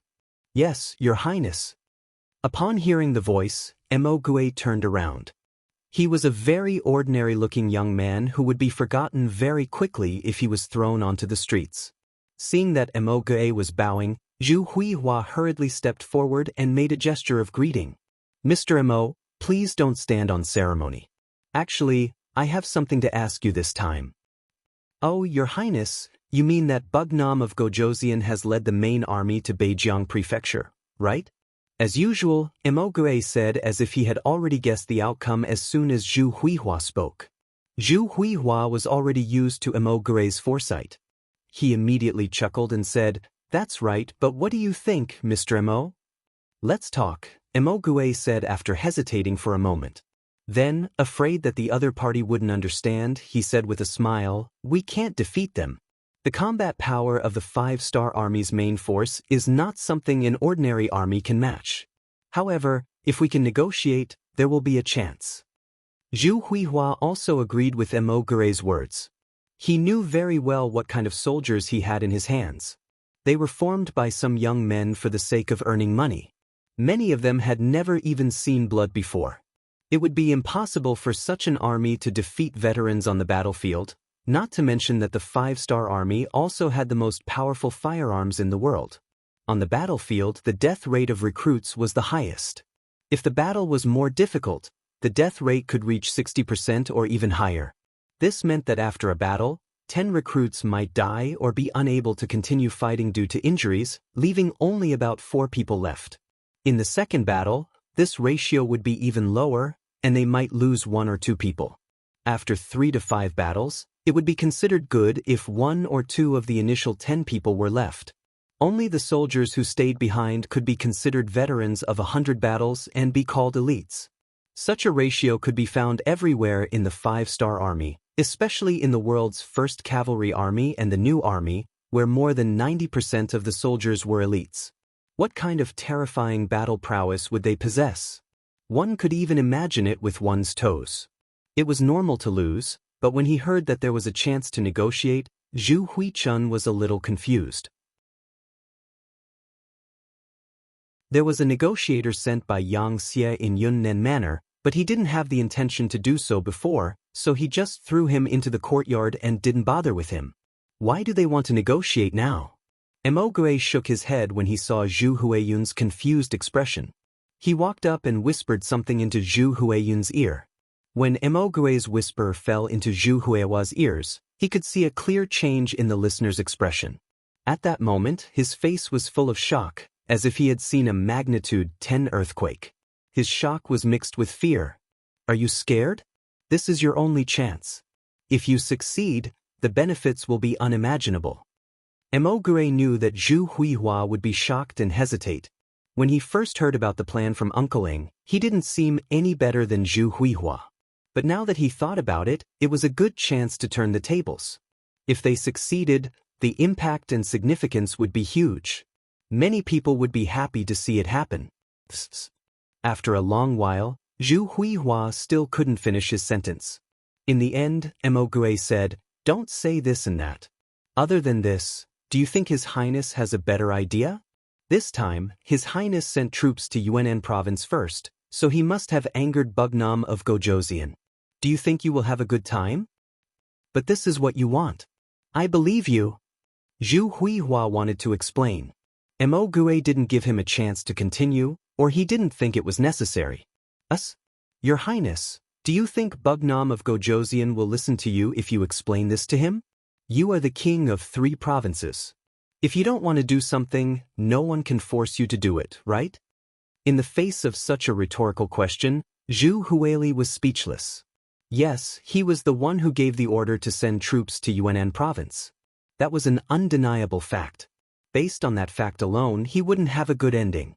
Sigh. After a long sigh, Zhu Huichun asked, "But I don't know how many chances there will be if we do this." Hearing Zhu Huihua's question, Emogue finally smiled. It was enough to prove that he had thought it through and was thinking about how to execute it. Emogue said confidently, 100%. As long as we follow the plan, he will die. Hearing such confidence, Zhu Huidu finally gritted his teeth and said, "Since that's the case, let's take a gamble. However, if anything goes wrong, I hope that Mr. Mo will lend a hand." "No problem." Seeing that Zhu Huichun had agreed, Mo Gui's face revealed a relieved expression. Perhaps his mission was about to be completed. In a small courtyard in a straight alley of Yunnan East Main Street, 18 men in Chinese tunic suits were sighing as they sat in the courtyard. They all had the same expression, full of worry and worry. They were none other than the group of civil officials who had previously questioned the Five-Star Army's massacre in the Delhi Sultanate. When Yang Chendong heard about this, they became ambassadors and were responsible for negotiating with the kings of the three provinces. They also changed into Yang Xie's formal attire, Chinese tunic suits. The leader of the group was Dong Chuanfu, the vice minister of the Ministry of Ethnic Affairs. With his rank, he could be considered a senior official. He could sit in a bright and spacious office in Rezin City and give out orders. There would naturally be people working for him. Then he could drink hot tea, take a hot bath that was prepared 24 hours a day, and talk about life. He could enjoy a decent salary and live a happy life with his family. He didn't have to care about the fights outside. But because he didn't keep his mouth shut, he ended up like this. They came to Yunnan Manor. Apart from the pleasant weather, it couldn't compare to Rezin City in any way. When they first came here, they were disgusted by the fact that they had to go to the toilet. Thinking back to when they were in Crimson City, whether it was the office building or the building they lived in, there were toilets, and drains that could be used. But now, in this small courtyard, they had to go to the toilet in the same place. The weather was getting hotter and hotter. Just the smell was unbearable, not to mention the flies flying around. Although it was the same in the past, after enjoying the modern treatment in Rezin City, the feeling of going back to the old life was worse than death. However, they had no choice because it was Yang Chendong's orders in the first place. Besides, he even named them. Hence, none of them could escape. Even though he knew that it would be difficult to complete the task, he still had to come. He was no longer doing it for himself, but for the sake of his entire family. Along the way, they first arrived in Yunnan province, after which they headed north. During this period they set off from Beijiang Prefecture, which allowed them to see the true appearance of the battlefield. When they saw the corpses and blood all over the ground, as well as the stench that did not dissipate for a long time, this kind of visual experience was far from what was recorded in the books of the sages. This also made them realize how cruel war was. The slightest carelessness could cause them to lose their lives. They wanted to let them know clearly how tough it was for the Five-Star Army to conquer the East and West. They wanted to let them know that perhaps the Five-Star Army had their own reasons for doing what they did in the Delhi Sultanate. Some people said that reading 10,000 books was not as good as traveling 10,000 miles. That scene was actually happening to Dong Chuanfu and the others now. It was only when their thinking changed that they realized their mistake.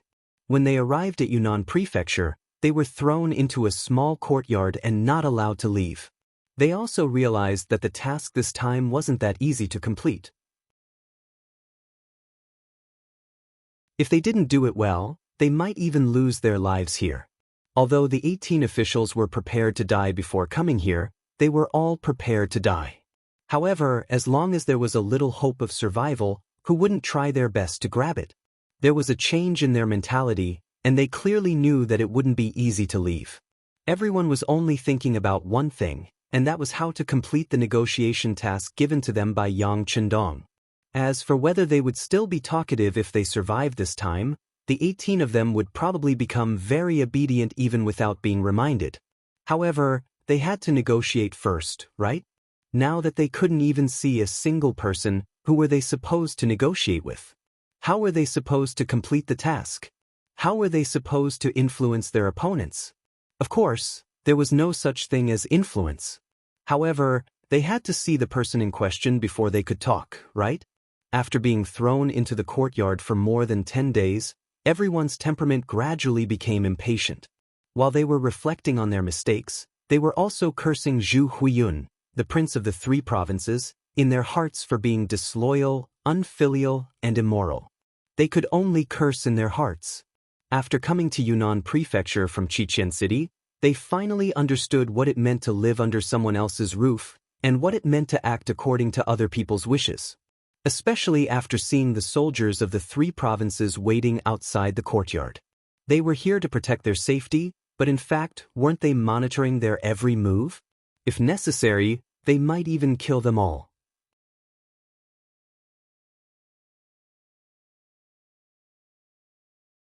Chapter 1557. At this time, the mentality of Dong Chuanfu and the others had completely changed. They were thinking about 2 things in their hearts. One was whether they would die or not. If the 2 sides didn't come to an agreement and went to war, they would probably become the first batch of martyrs. At this time, they had completely forgotten their identity. They were here to negotiate. Rather than placing their hopes on others, they might as well work hard themselves. The second thing they thought about was the change in their mentality. The 3 provincial kings were truly crazy and wanted to kill them all. They only hoped that the 5-star army could avenge them and kill all of the 3 provincial armies. At this moment, they finally understood the actions of the 5-star army in Bangla. They even thought that the 5-star army didn't kill enough to intimidate the enemy. Otherwise, why would the 3 provincial kings look down on them? It should be said that they were ignoring them. Everyone knew how to talk high and mighty. Their words didn't have any substance and wouldn't resonate with others. However, if they were in the same situation, they probably wouldn't say any lies, big words, or empty words. From this, it could be seen that Yang Chendong brought these 18 people with different views on war here. The effect was already evident. As the saying goes, if you don't manage the household, you don't know the cost of firewood and rice. Presumably, if they could survive, their opinions would definitely change if there was a war in the future. It was even possible for them to become staunch supporters of war. From this point alone, Yang Chendong's arrangement was correct. In the future, if someone wanted to talk about the cruelty of war and wanted to use benevolence or universal love to talk about it, they only needed to follow the example. Presumably, those dissenting voices would be completely suppressed. Dong Chuanfu and the others spent every day trembling in fear. They didn't know what would happen in the next second. It was like when the door to the courtyard was suddenly opened and Qin Tian suddenly appeared in front of everyone. They instinctively didn't know what was going on. What did this person want to do? As the most trusted minister of the 3 provincial kings, Qin Tian could definitely be called the number 1 civil official. Many times, his opinions could influence Zhu Huihua. Such a busy and important person suddenly appeared in the small courtyard. Dong Chuanfu and the others were only stunned for a moment before they came to their senses and hurriedly stood up and saluted. Logically speaking, with everyone's status, especially Dong Chuanfu, who was already the vice minister of a department, people like him had the opportunity to take charge of a region and become a provincial governor at any time. His status had already far surpassed Zhu Huihua's subordinate Qin Tian, who only had a territory of 3 provinces. However, under the eaves of others, he had no choice but to lower his head. In order to survive and complete the mission, Dong Chuanfu had to learn how to humble himself. So it's Lord Qin.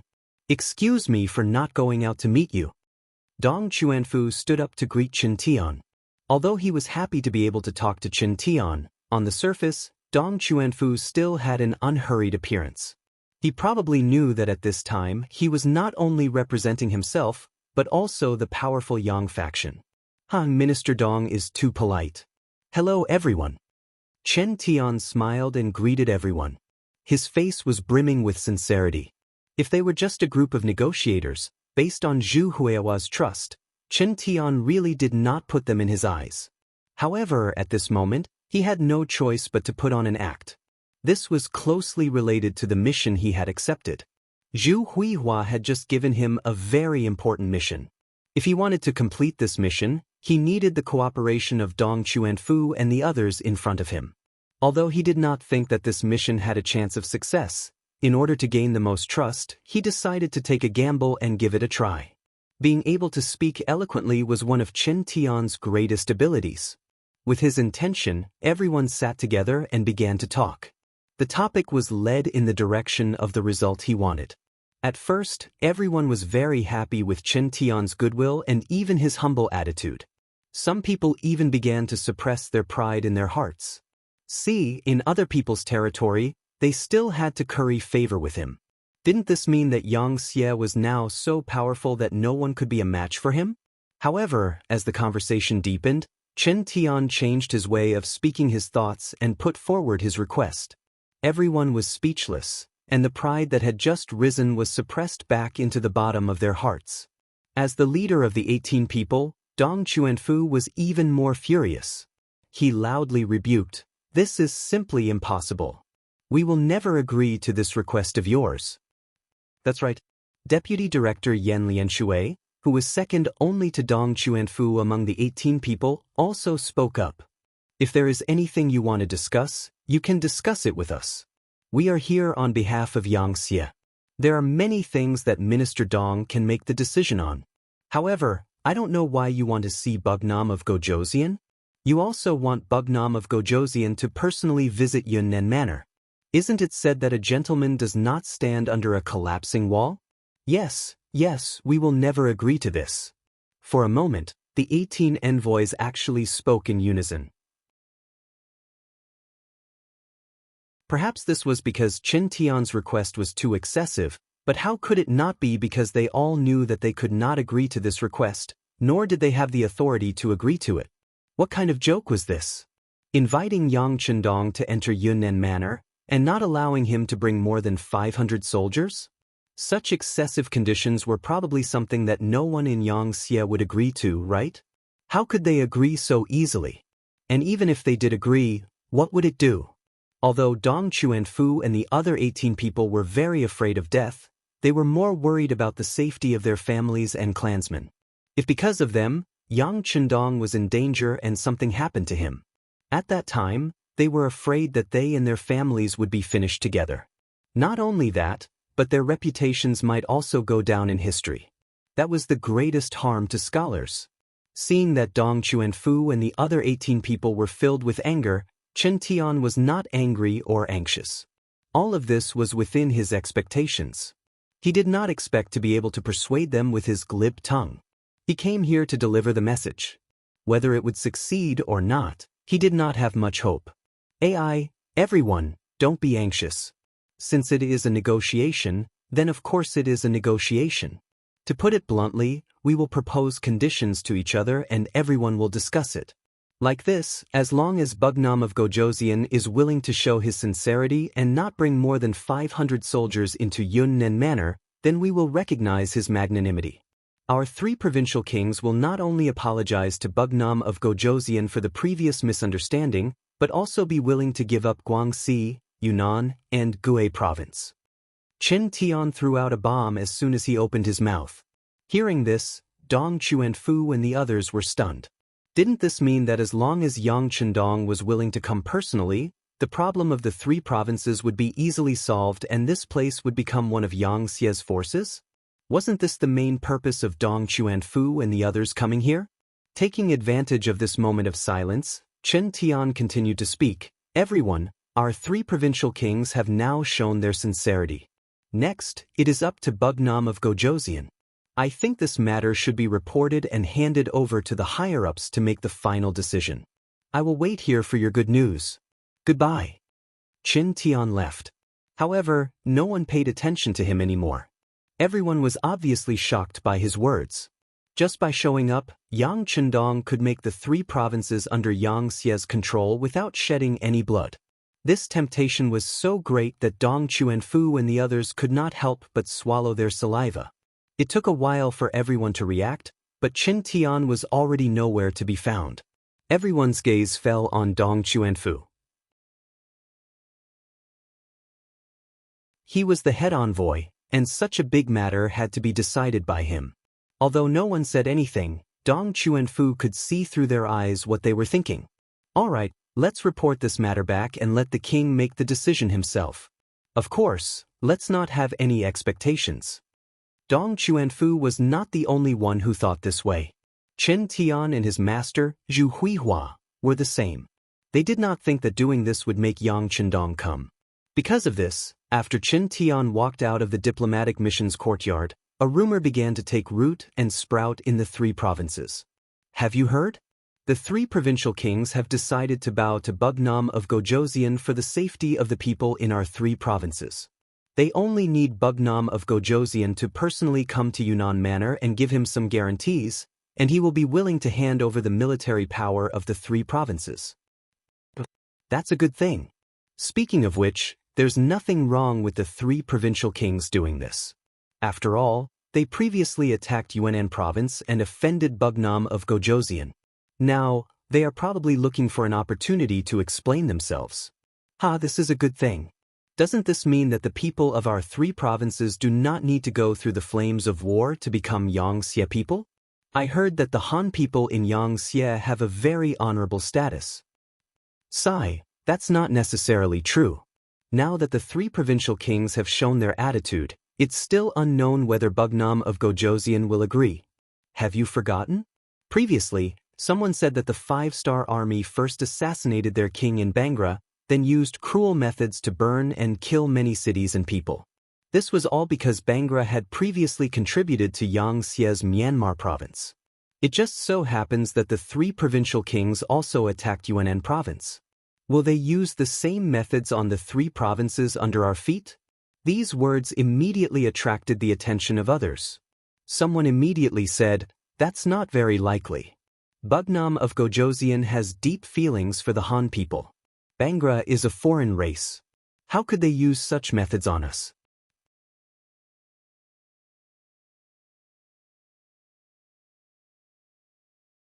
Chapter 1558. That might not be the case. Who can guess what the people in power want to do? As for the fact that the 3 provinces are all Han, that's true. However, there are so many Han in the world. Even if we die, the other Han will still be around. In a few years, the population will continue to increase, so it doesn't matter if the 3 provinces have us or not. Phew. Doesn't that mean that if Bugnam of Gojoseon doesn't agree to come to Yunnan Manor and accept the allegiance of the 3 provincial kings, then there will be a huge war, and everyone will be in danger? You're smart, brother. That's the truth, so let's pray that Bugnam of Gojoseon will agree. If he doesn't, then it means that he wants to kill us. I will join the army and fight against the 5-star army. No matter how much they have done for the rise of the Han, if they want to kill me and my family, then they are my enemies. I will hand over the 100 jin and fight them to the death. That's right, that's what I think too. I will also mobilize my family to fight them to the end. Similar conversations continued and continued to spread. After Qin Tian received Zhu Huiying's order to deliberately spread these rumors, the news quickly swept across the 3 provinces like a gust of wind. More and more people came to know about it, and various theories and voices emerged one after another. However, from the beginning to the end, none of these conversations mentioned Zhu Huiying's request for Yang Chendong to not bring more than 500 men with him. The people were being deceived, but no one mentioned it. It was a trap in itself. This was also why Mo Gui gave Zhu Huiying the idea. It would be best if the matter was successful. When Yang Chendong brought 500 soldiers into Yunnan Manor, he would be a fish on the chopping board. However, once something happened to Yang Chendong, Yang Xie would be in chaos. At that time, who would have the time to cause trouble for Zhu Huiying? Not only that, it would also be a good opportunity for Zhu Huihua to show off his might and quickly encroach on Yang Xie's territory. If he failed, Zhu Huihua would not lose anything. On the contrary, he would have many more soldiers in his hands, and he would have more power to fight against the 5-star army. Success or failure was a good thing for him.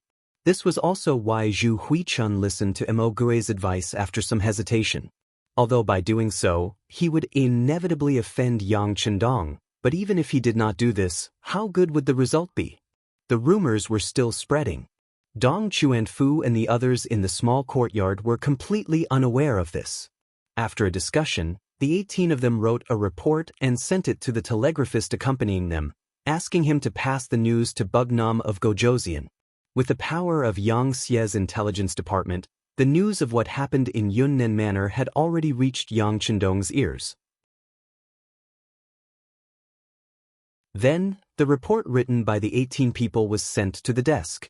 As the messenger, Beta Persei was naturally very familiar with the contents, so the moment he put down the telegram, he said tentatively, "Young master, this is clearly Zhu Huing's evil intentions.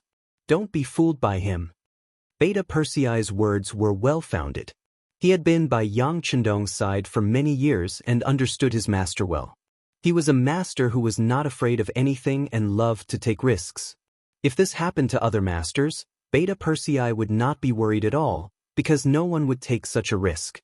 However, it was completely different when it came to Yang Chendong. He really had the courage to do something unimaginable. If it was the Yang Xie of the past, with a weak foundation, small territory, and small population, it would be worth taking a risk. However, Yang Xie had already grown into a towering tree.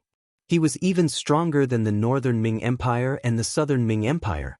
Hence, such a risk had completely lost its meaning. "Yes, I know." Yang Chendong smiled and looked at Beta Persei, knowing that this person was saying this for his own good. However, how could he not know that Zhu Huing was taking a risk? If he went, he might stay there forever and even face the risk of being killed. If he did not go, the Han people of the 3 provinces would inevitably fail and become enemies with him. In this way, regardless of the outcome, the Han people would die. In this way, no matter what, it would not be worth it and he would only be the loser in the end. This was indeed a difficult choice. If he wanted to break out of this situation and obtain the ruling power of the 3 provinces at the lowest price, it seemed that the only feasible way was to take the risk. However, Chen Tian's words alone were not enough. He still needed to continue to expand the matter and use Chen Tian's mouth to make the matter a reality. Yang Chendong stood there for a long time without saying a word. Slowly, a plan began to take shape in his mind. In the small courtyard, less than half a day later, they received a personal call from Yang Chendong. After reading the contents of the report, Dong Chuanfu and the other 18 people, in addition to sighing in admiration of their king's boldness, also learned about what had happened outside and the rumors that Chen Tian had spread. "Chen Tian is a despicable person," Yan Lianshui said angrily. "That's right, he is a despicable person. However, in the face of a gentleman like our king, he can only give in.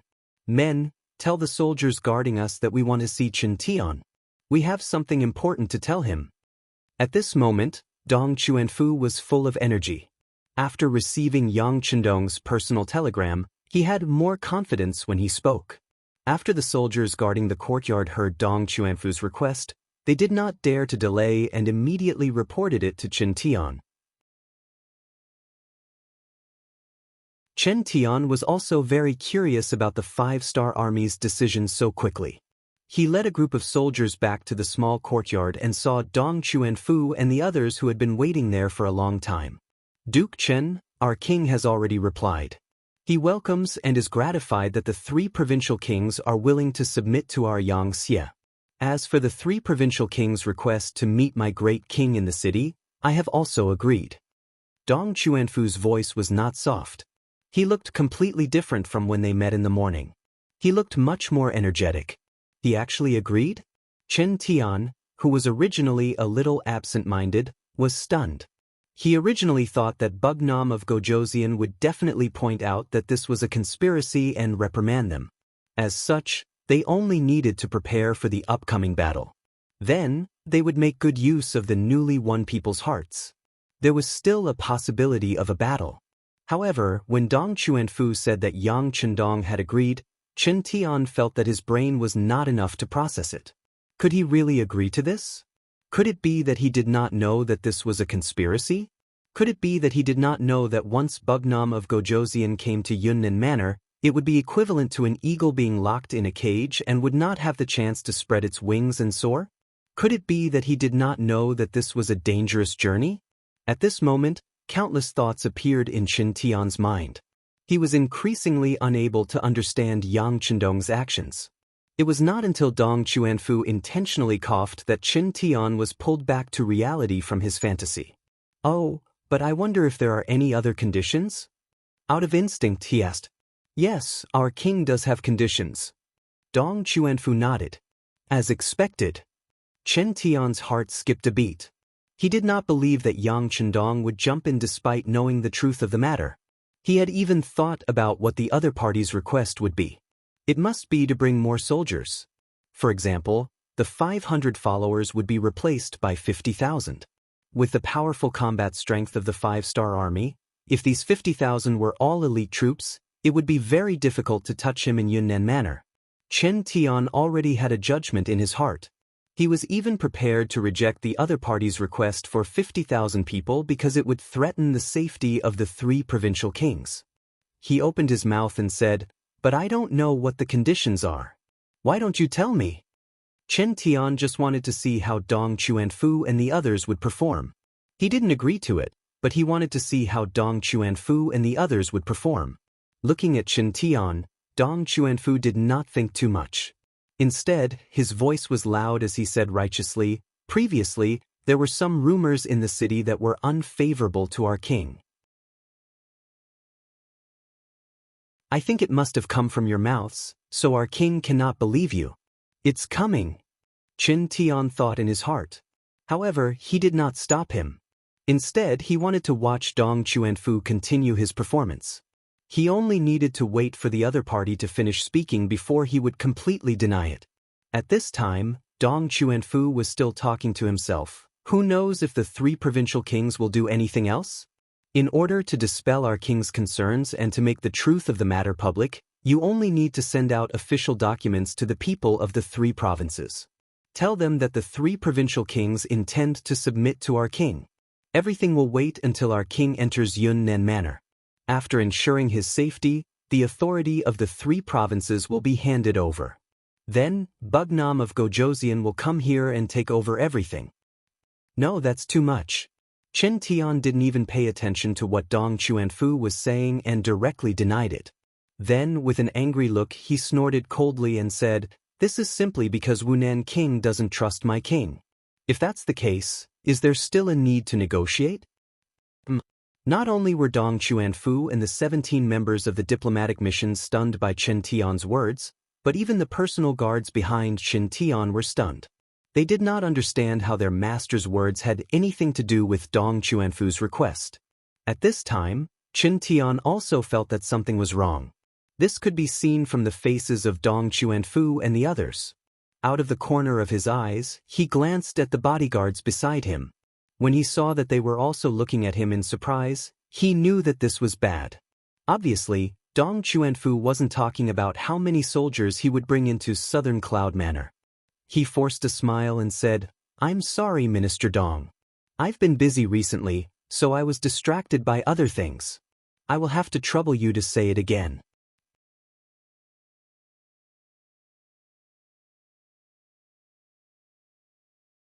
Chapter 1559. Although Dong Chuanfu was puzzled by Chen Tian's behavior, he did not think too much about it and repeated what he had just said. This time, Chen Tian could be said to have heard it very clearly. Because of this, he was very surprised. With just this request, Yang Chendong would bring 500 followers into Yunnan Manor? Was he not worried about his own safety? Puzzled, he repeated his question. Just this one request? Just this one request, but these notices must be posted all over the streets and alleys of the 3 provinces so that all the people know about this. At that time, my king will come to Yunnan Manor and give the 3 provincial kings a chance to turn over a new leaf. Dong Chuanfu raised his head and said proudly, "Look, this was their king." The so-called danger was nothing in his eyes at all. Just this boldness alone was something they could never learn. Okay, no problem. Chen Tian agreed immediately. He just wanted to spread the news and let the people of the 3 provinces know. But what was the use of this? To threaten the people? At that time, ordinary people did not have any status. Often, when the noblemen and officials said that the country was prosperous and the people were at peace, they were referring to the scholars and the noble families because they were often with the noblemen. In the eyes of the noblemen, if these people were satisfied, then the people of the world would be satisfied. Because of this, Chen Tian really did not know the use of Yang Chendong's request. So what if the people of the 3 provinces were at his beck and call? Could these people turn the world upside down? The result of this meeting was a happy ending. After Chen Tian left, He went to see Zhu Huiyun and told him about Dong Chuanfu and the others, or rather Yang Chendong's request. The three provincial kings were very happy to hear it. Ha, great news, great news. As long as Yang Chendong enters Yunnan Manor, he will be the prey in our eyes. He will not be able to turn the world upside down. At that time, we will be able to use the emperor to order his vassals. No matter how big the territory and how much wealth, it will be ours. Qin Gong, let's go and settle this matter immediately. In order to prevent any undue delay, this matter has to be done quickly. Also, send someone to keep an eye on Yunnan Manor to prevent this Bugnam of Gojoseon from secretly sending people into the city.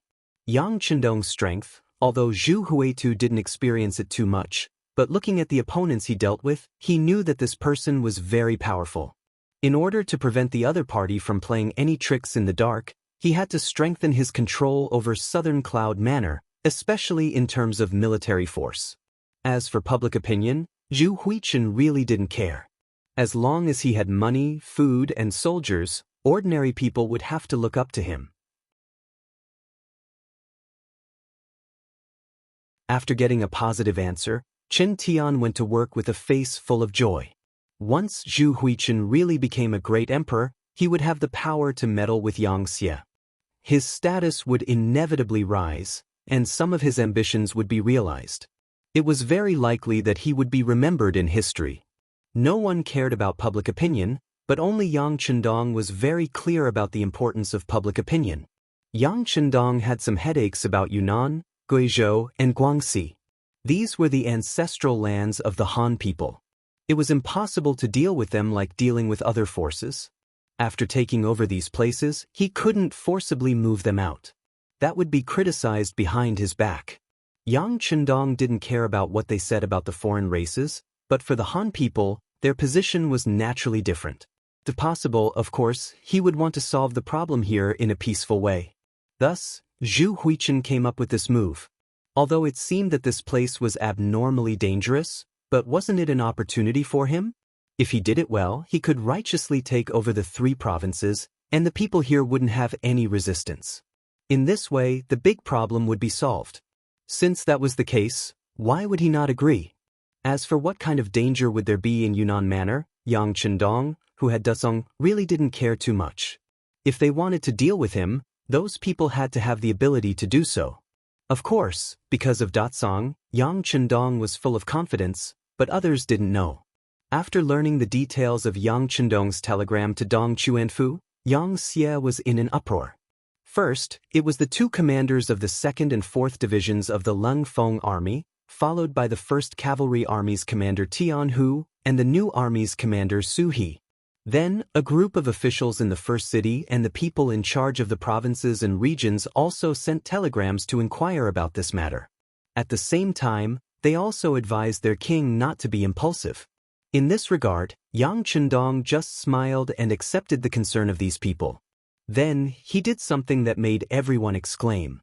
A personally written telegram was sent to Chichen City, establishing his eldest son, Yang Bo, as the prince and establishing his identity as the legitimate heir. On the issue of establishing the successor, there were already many people who had spoken up. After all, Yang Chendong was different from other monarchs. He was a master who always liked to rush to the front line, and danger could be discovered at any time. It was true that Yang Bo was the eldest son, and he was also the son of Queen Hu Yen. No matter how one looked at it, he was the best choice to be the successor. However, without any instructions, anything could happen. As the saying goes, if the name is not correct, the words will not go smoothly. How could the other princes not have a chance to compete? Besides, Yang Xie was really too powerful. With such a huge monster, when Yang Chendong was around, the people in charge would be loyal and wouldn't have any other thoughts. But what if something happened? In the face of such a huge temptation, coupled with the fact that Crimson City was quite far away from many provinces, in a place where the heavens were high and the emperor was far away, it was inevitable that the ambitions in the depths of some people's hearts would be exposed.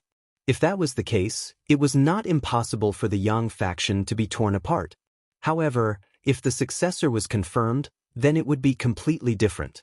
At that time, when Yang Chendong wasn't around, everyone would consciously follow the new young master. Regardless of whether they agreed in their hearts, they would have to do so on the surface. If some of them had other ideas and made other moves, Yang Bo would be able to give the order to send out troops to suppress them. Just like before, it would be justifiable. This was the importance of having a legitimate successor. It was because Yang Chendong was still very young, only in his 30s, and his health had always been very good. In addition, he had the protection of the world's most elite forces, the Black Cavalry. That's right, after some people's requests for a successor were not answered, they weren't particularly anxious. And now, Yang Chendong had taken the initiative to write down the document for Yang Bo's succession, and it did indeed let some people put down the worries in their hearts. However, when they thought about Yang Chendong's actions, they couldn't help but worry for the old master. Whether it was Yang Xie or the five-star army, it was all because of Yang Chendong that they had everything they had now. If something were to happen to this founder, the huge Yang Xie was likely to be torn apart in an instant, just like the death of Genghis Khan in Mongolia. Even if Yang Bo could achieve temporary stability, if he wanted to continue expanding his territory, it would be impossible.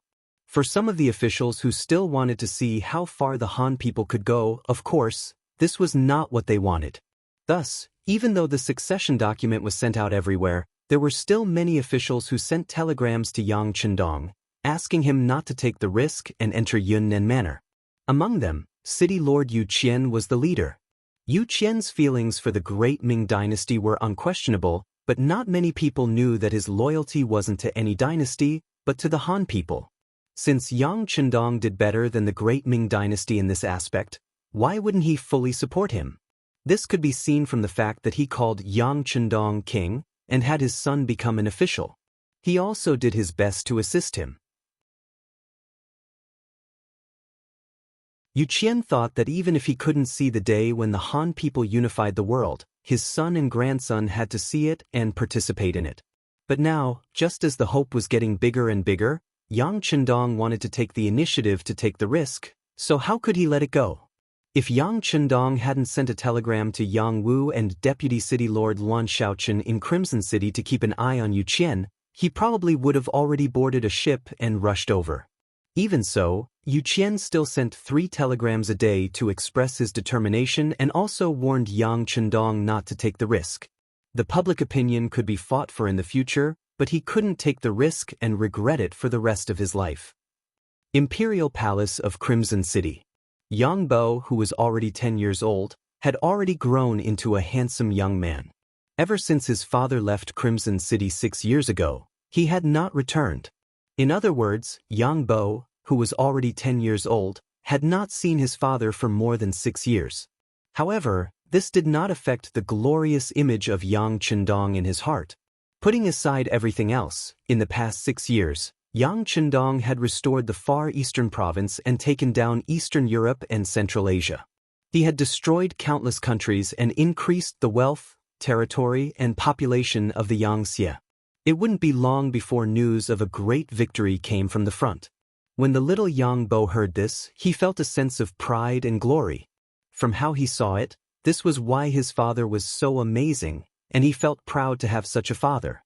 With his father as his role model, Yang Bo did not live a pampered life because of his status as the crown prince. On the contrary, he worked even harder than the children of other families. He studied and learned how to wield his saber, and he had done some research on firearms. As the Empress Mother, Hu Yen naturally gave her full support. Whatever Yang Bo wanted to learn, the top talents in the entire Crimson City could be his teachers, allowing him to ask any questions he wanted. With great support, Yang Bo was more opinionated than his peers, and he was also more mature. He had always thought that he had to work hard so that when his father returned to Crimson City, he would be praised by his father. He wanted to enjoy the fatherly love and praise that only children could enjoy.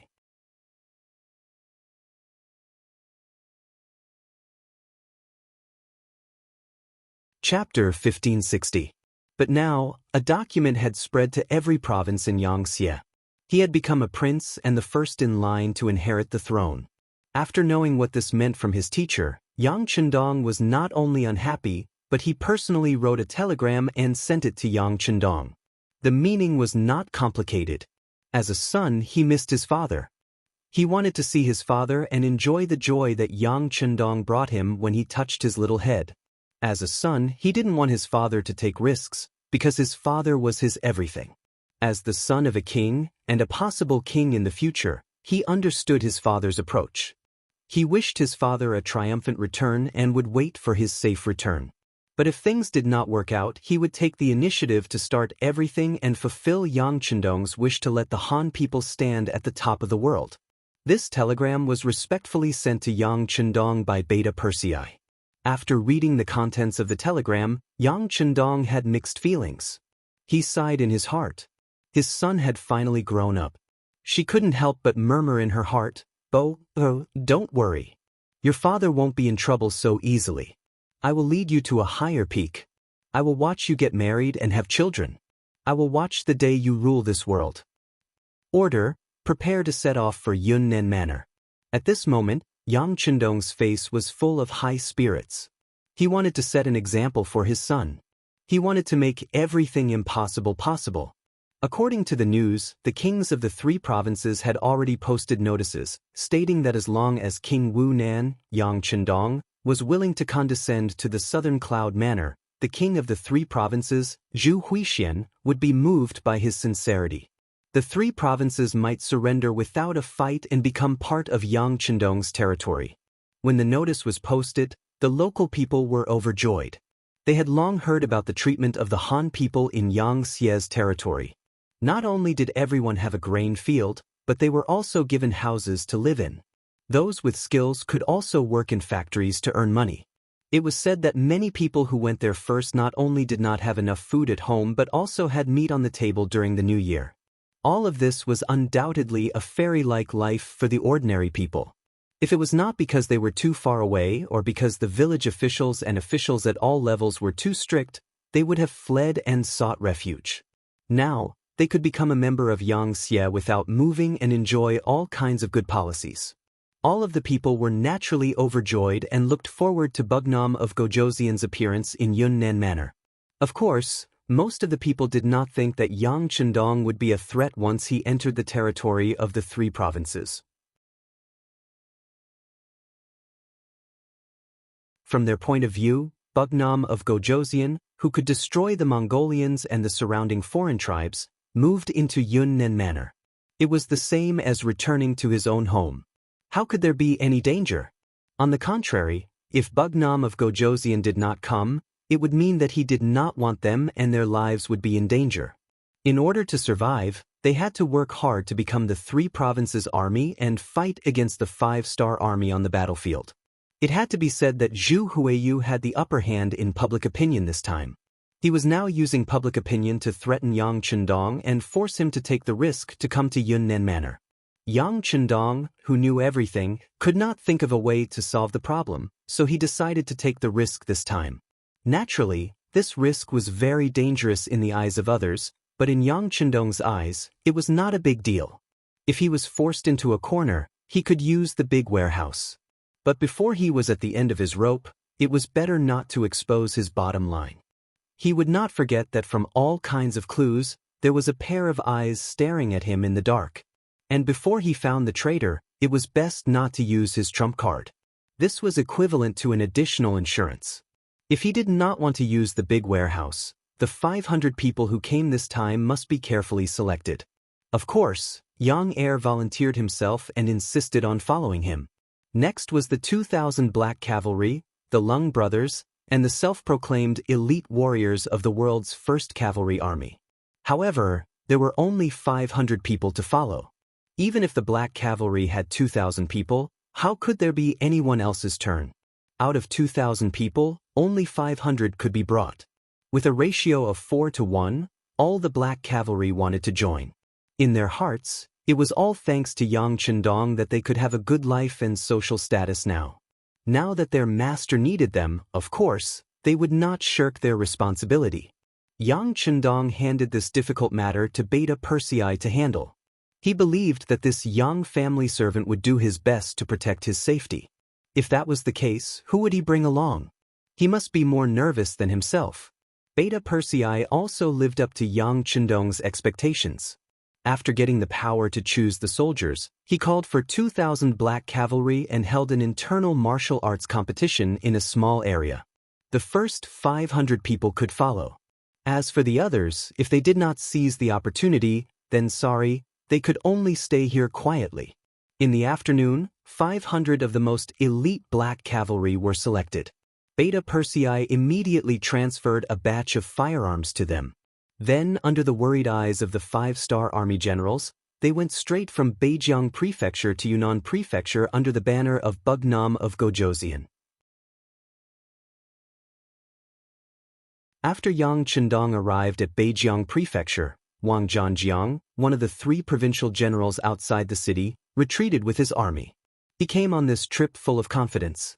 The army of 150,000 looked like they were bound to invade the entire Vietnamese province. In Wang Zhanjiang's mind, he suddenly appeared in Vietnamese province and had the advantage of military strength. Even if he could not conquer the entire Vietnamese province, he could at least occupy half of it. However, he did not expect that Beijiang Prefecture alone would be able to stop him here.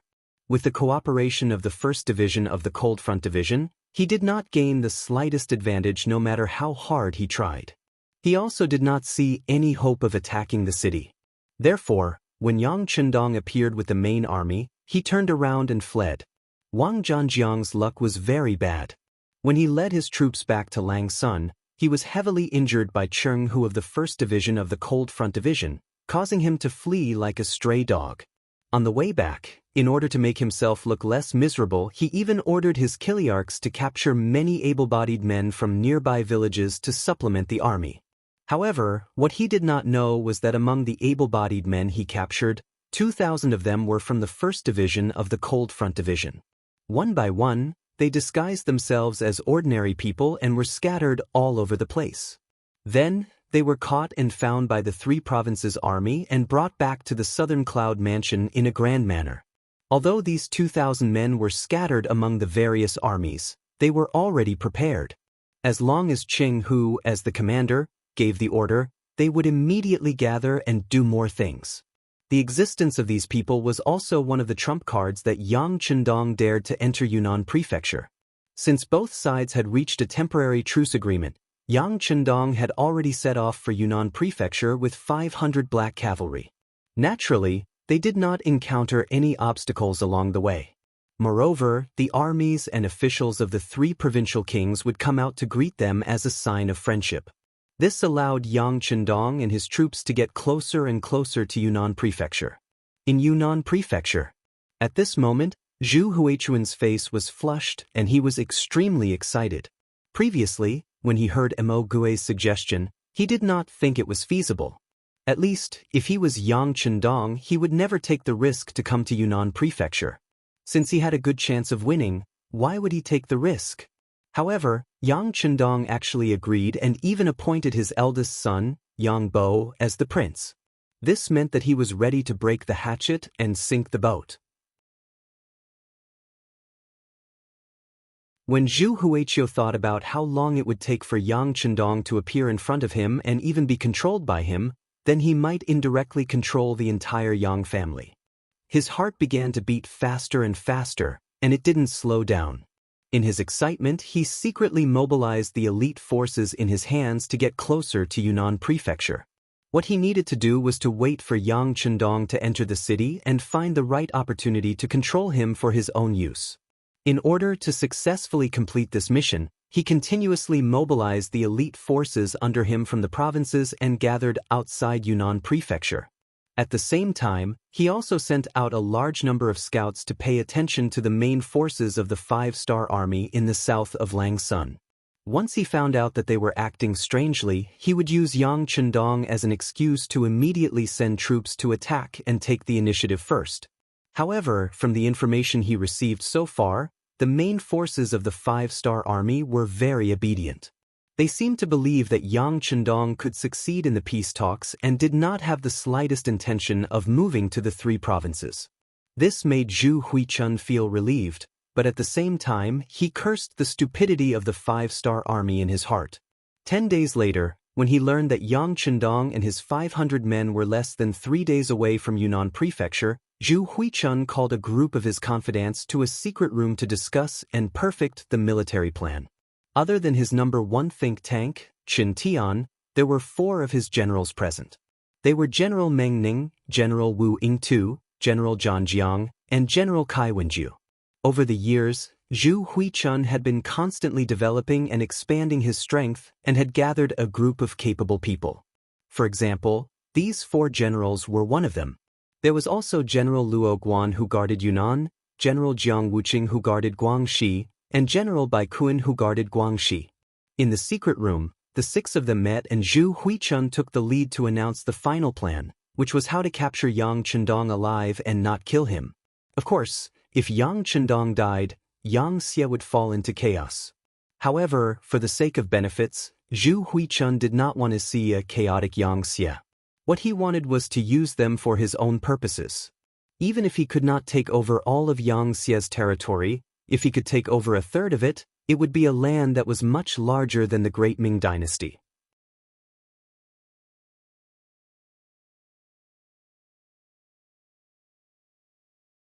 Chapter 1561. Unless absolutely necessary, don't kill him. In the secret chamber, Zhu Huihua made the final decision. The other 5 people nodded one after another. After each of them described the situation on their side, Qin Tian finally said, "Your Majesty, there are 2 more things to report to you." "Speak." Seeing that Qin Tian was so formal, Zhu Huihua's attitude was also extremely serious. "Your Majesty, our people have noticed that the Shiping King's Mu family has been very active recently. I'm afraid that they will become one of the uncertain factors." Qin Tian reported the discovery of the Mu family as a big matter. The other party had been operating in Yunnan for many years. Their influence were spread far and wide.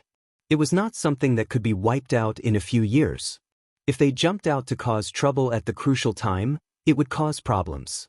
Zhu Huihua frowned first, then quickly relaxed and said, "It's fine. They will not cooperate with Yang Chendong. They would rather this person die here. We just need to keep an eye on them." This was not wrong at all. Yang Chendong was Zhu Huihua's enemy, so how could he not be the enemy of the Southern Ming Empire? The Mu family had been indebted to the Great Ming Empire for generations. If there was a chance to eliminate Yang Chendong, the biggest threat to the Great Ming Empire, they would not let it go easily.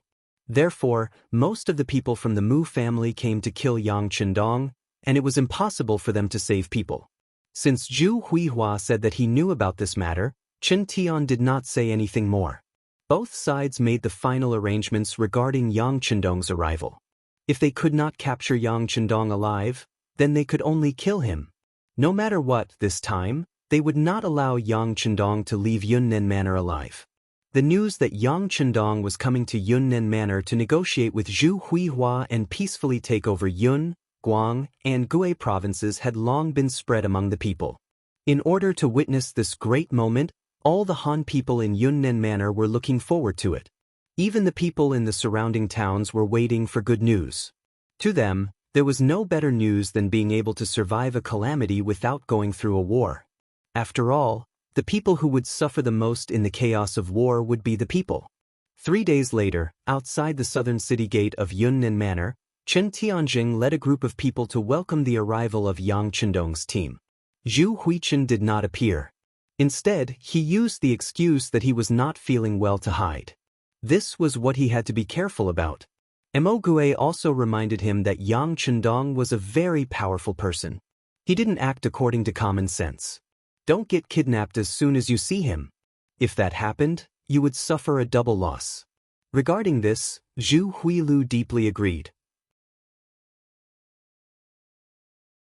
In order to prevent Yang Chendong from having the opportunity to deal with or capture him alive, before the situation was under control, he would not meet with Yang Chendong.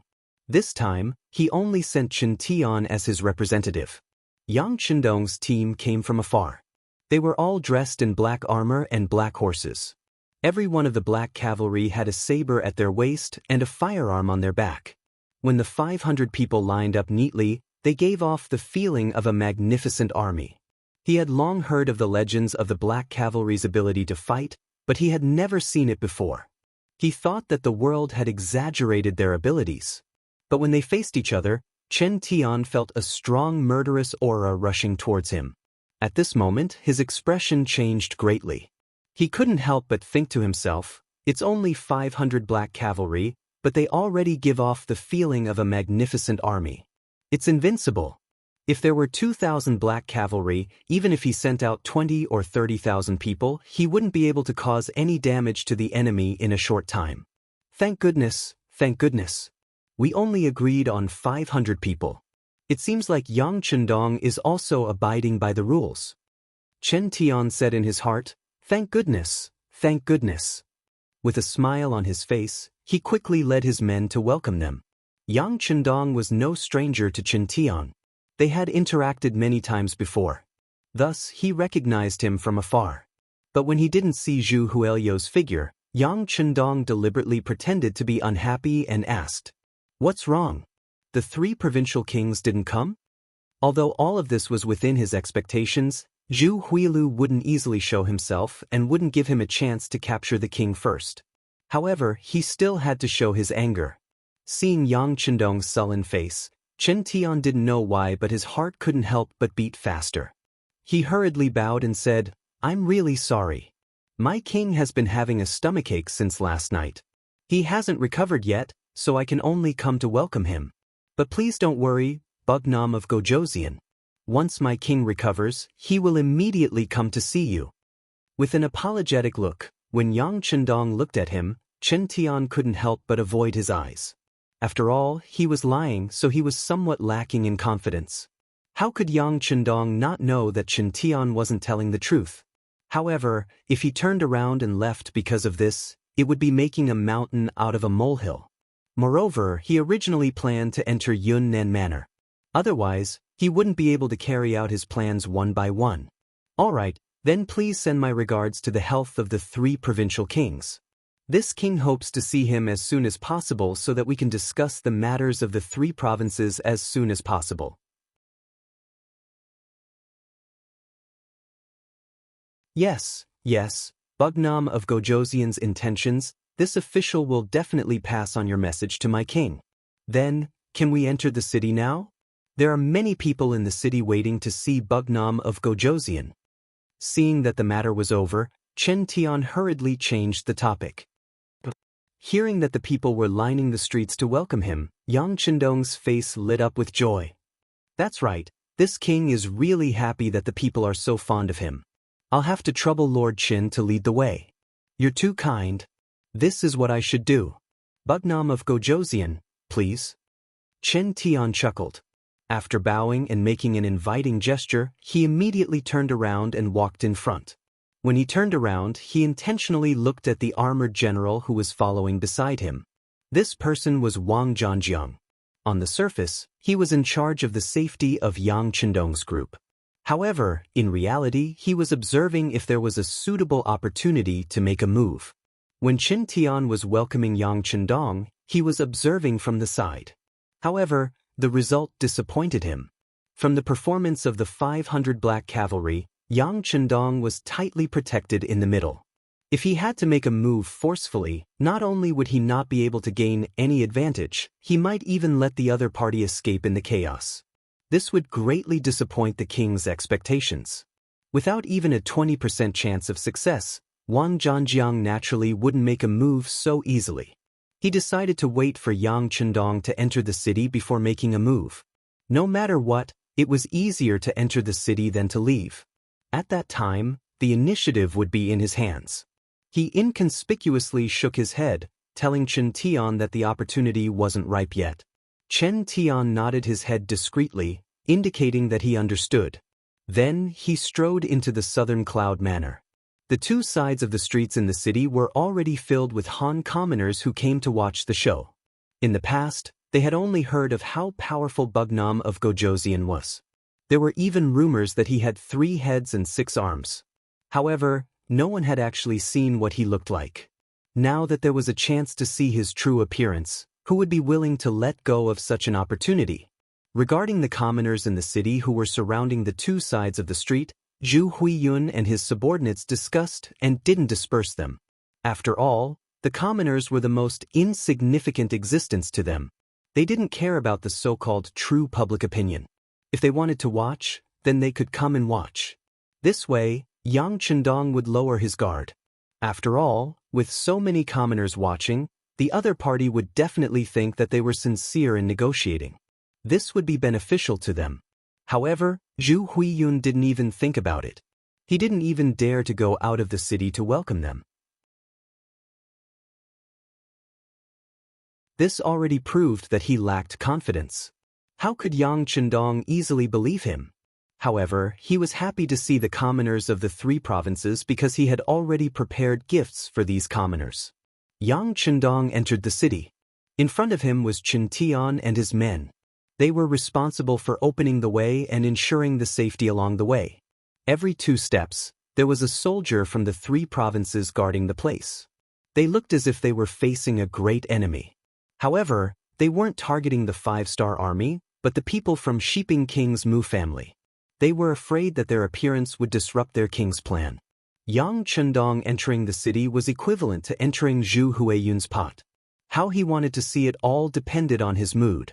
However, if Yang Chendong died here at this time, it wouldn't meet the conditions for him to maximize his benefits. Therefore, they could only guard against the Mu family's army. It was reasonable for the soldiers on the street to be so nervous. Although Chen Tian was walking in front, his attention was always on the people behind him. When he saw Yang Chendong entering the city under the protection of 500 black cavalry, he breathed a long sigh of relief. He was worried that the other party would leave without even entering the city gate. In that case, all the plans would be child's play. But now, the other party had entered the city, and everything that followed was no longer up to the other party. The black cavalry entered the city. Yang Chendong, who was riding on the only white horse, the white dragon, was greeted by the curious gazes of the commoners. At that moment, he also put a smile on his face, showing a refreshing appearance. But his lips moved slightly. Beta Persei, you can move now. Come on, it's time to distribute the flyers. In the future, everyone will be a family. After joining the Yangtze, all Han people must first apply for an identity certificate. Then, with the identity certificate, each person can receive 20 mu of fertile land. Not only that, with the proof of Han nationality, whether it's farming, business, or other things, you can be exempted from 30% of the tax. If you are willing to go to other provinces under the Yangtze, you can get more fertile land, ranging from 50 mu to 100 mu. You're tuning in to the Passion Pages YouTube channel. We're so grateful for your support, and don't forget to subscribe to join us on this incredible journey through captivating stories. Your generosity through donations truly makes a world of difference, as it's the primary source of revenue that allows me to expand and enhance this channel for you. Thank you from the bottom of my heart for being a part of this adventure.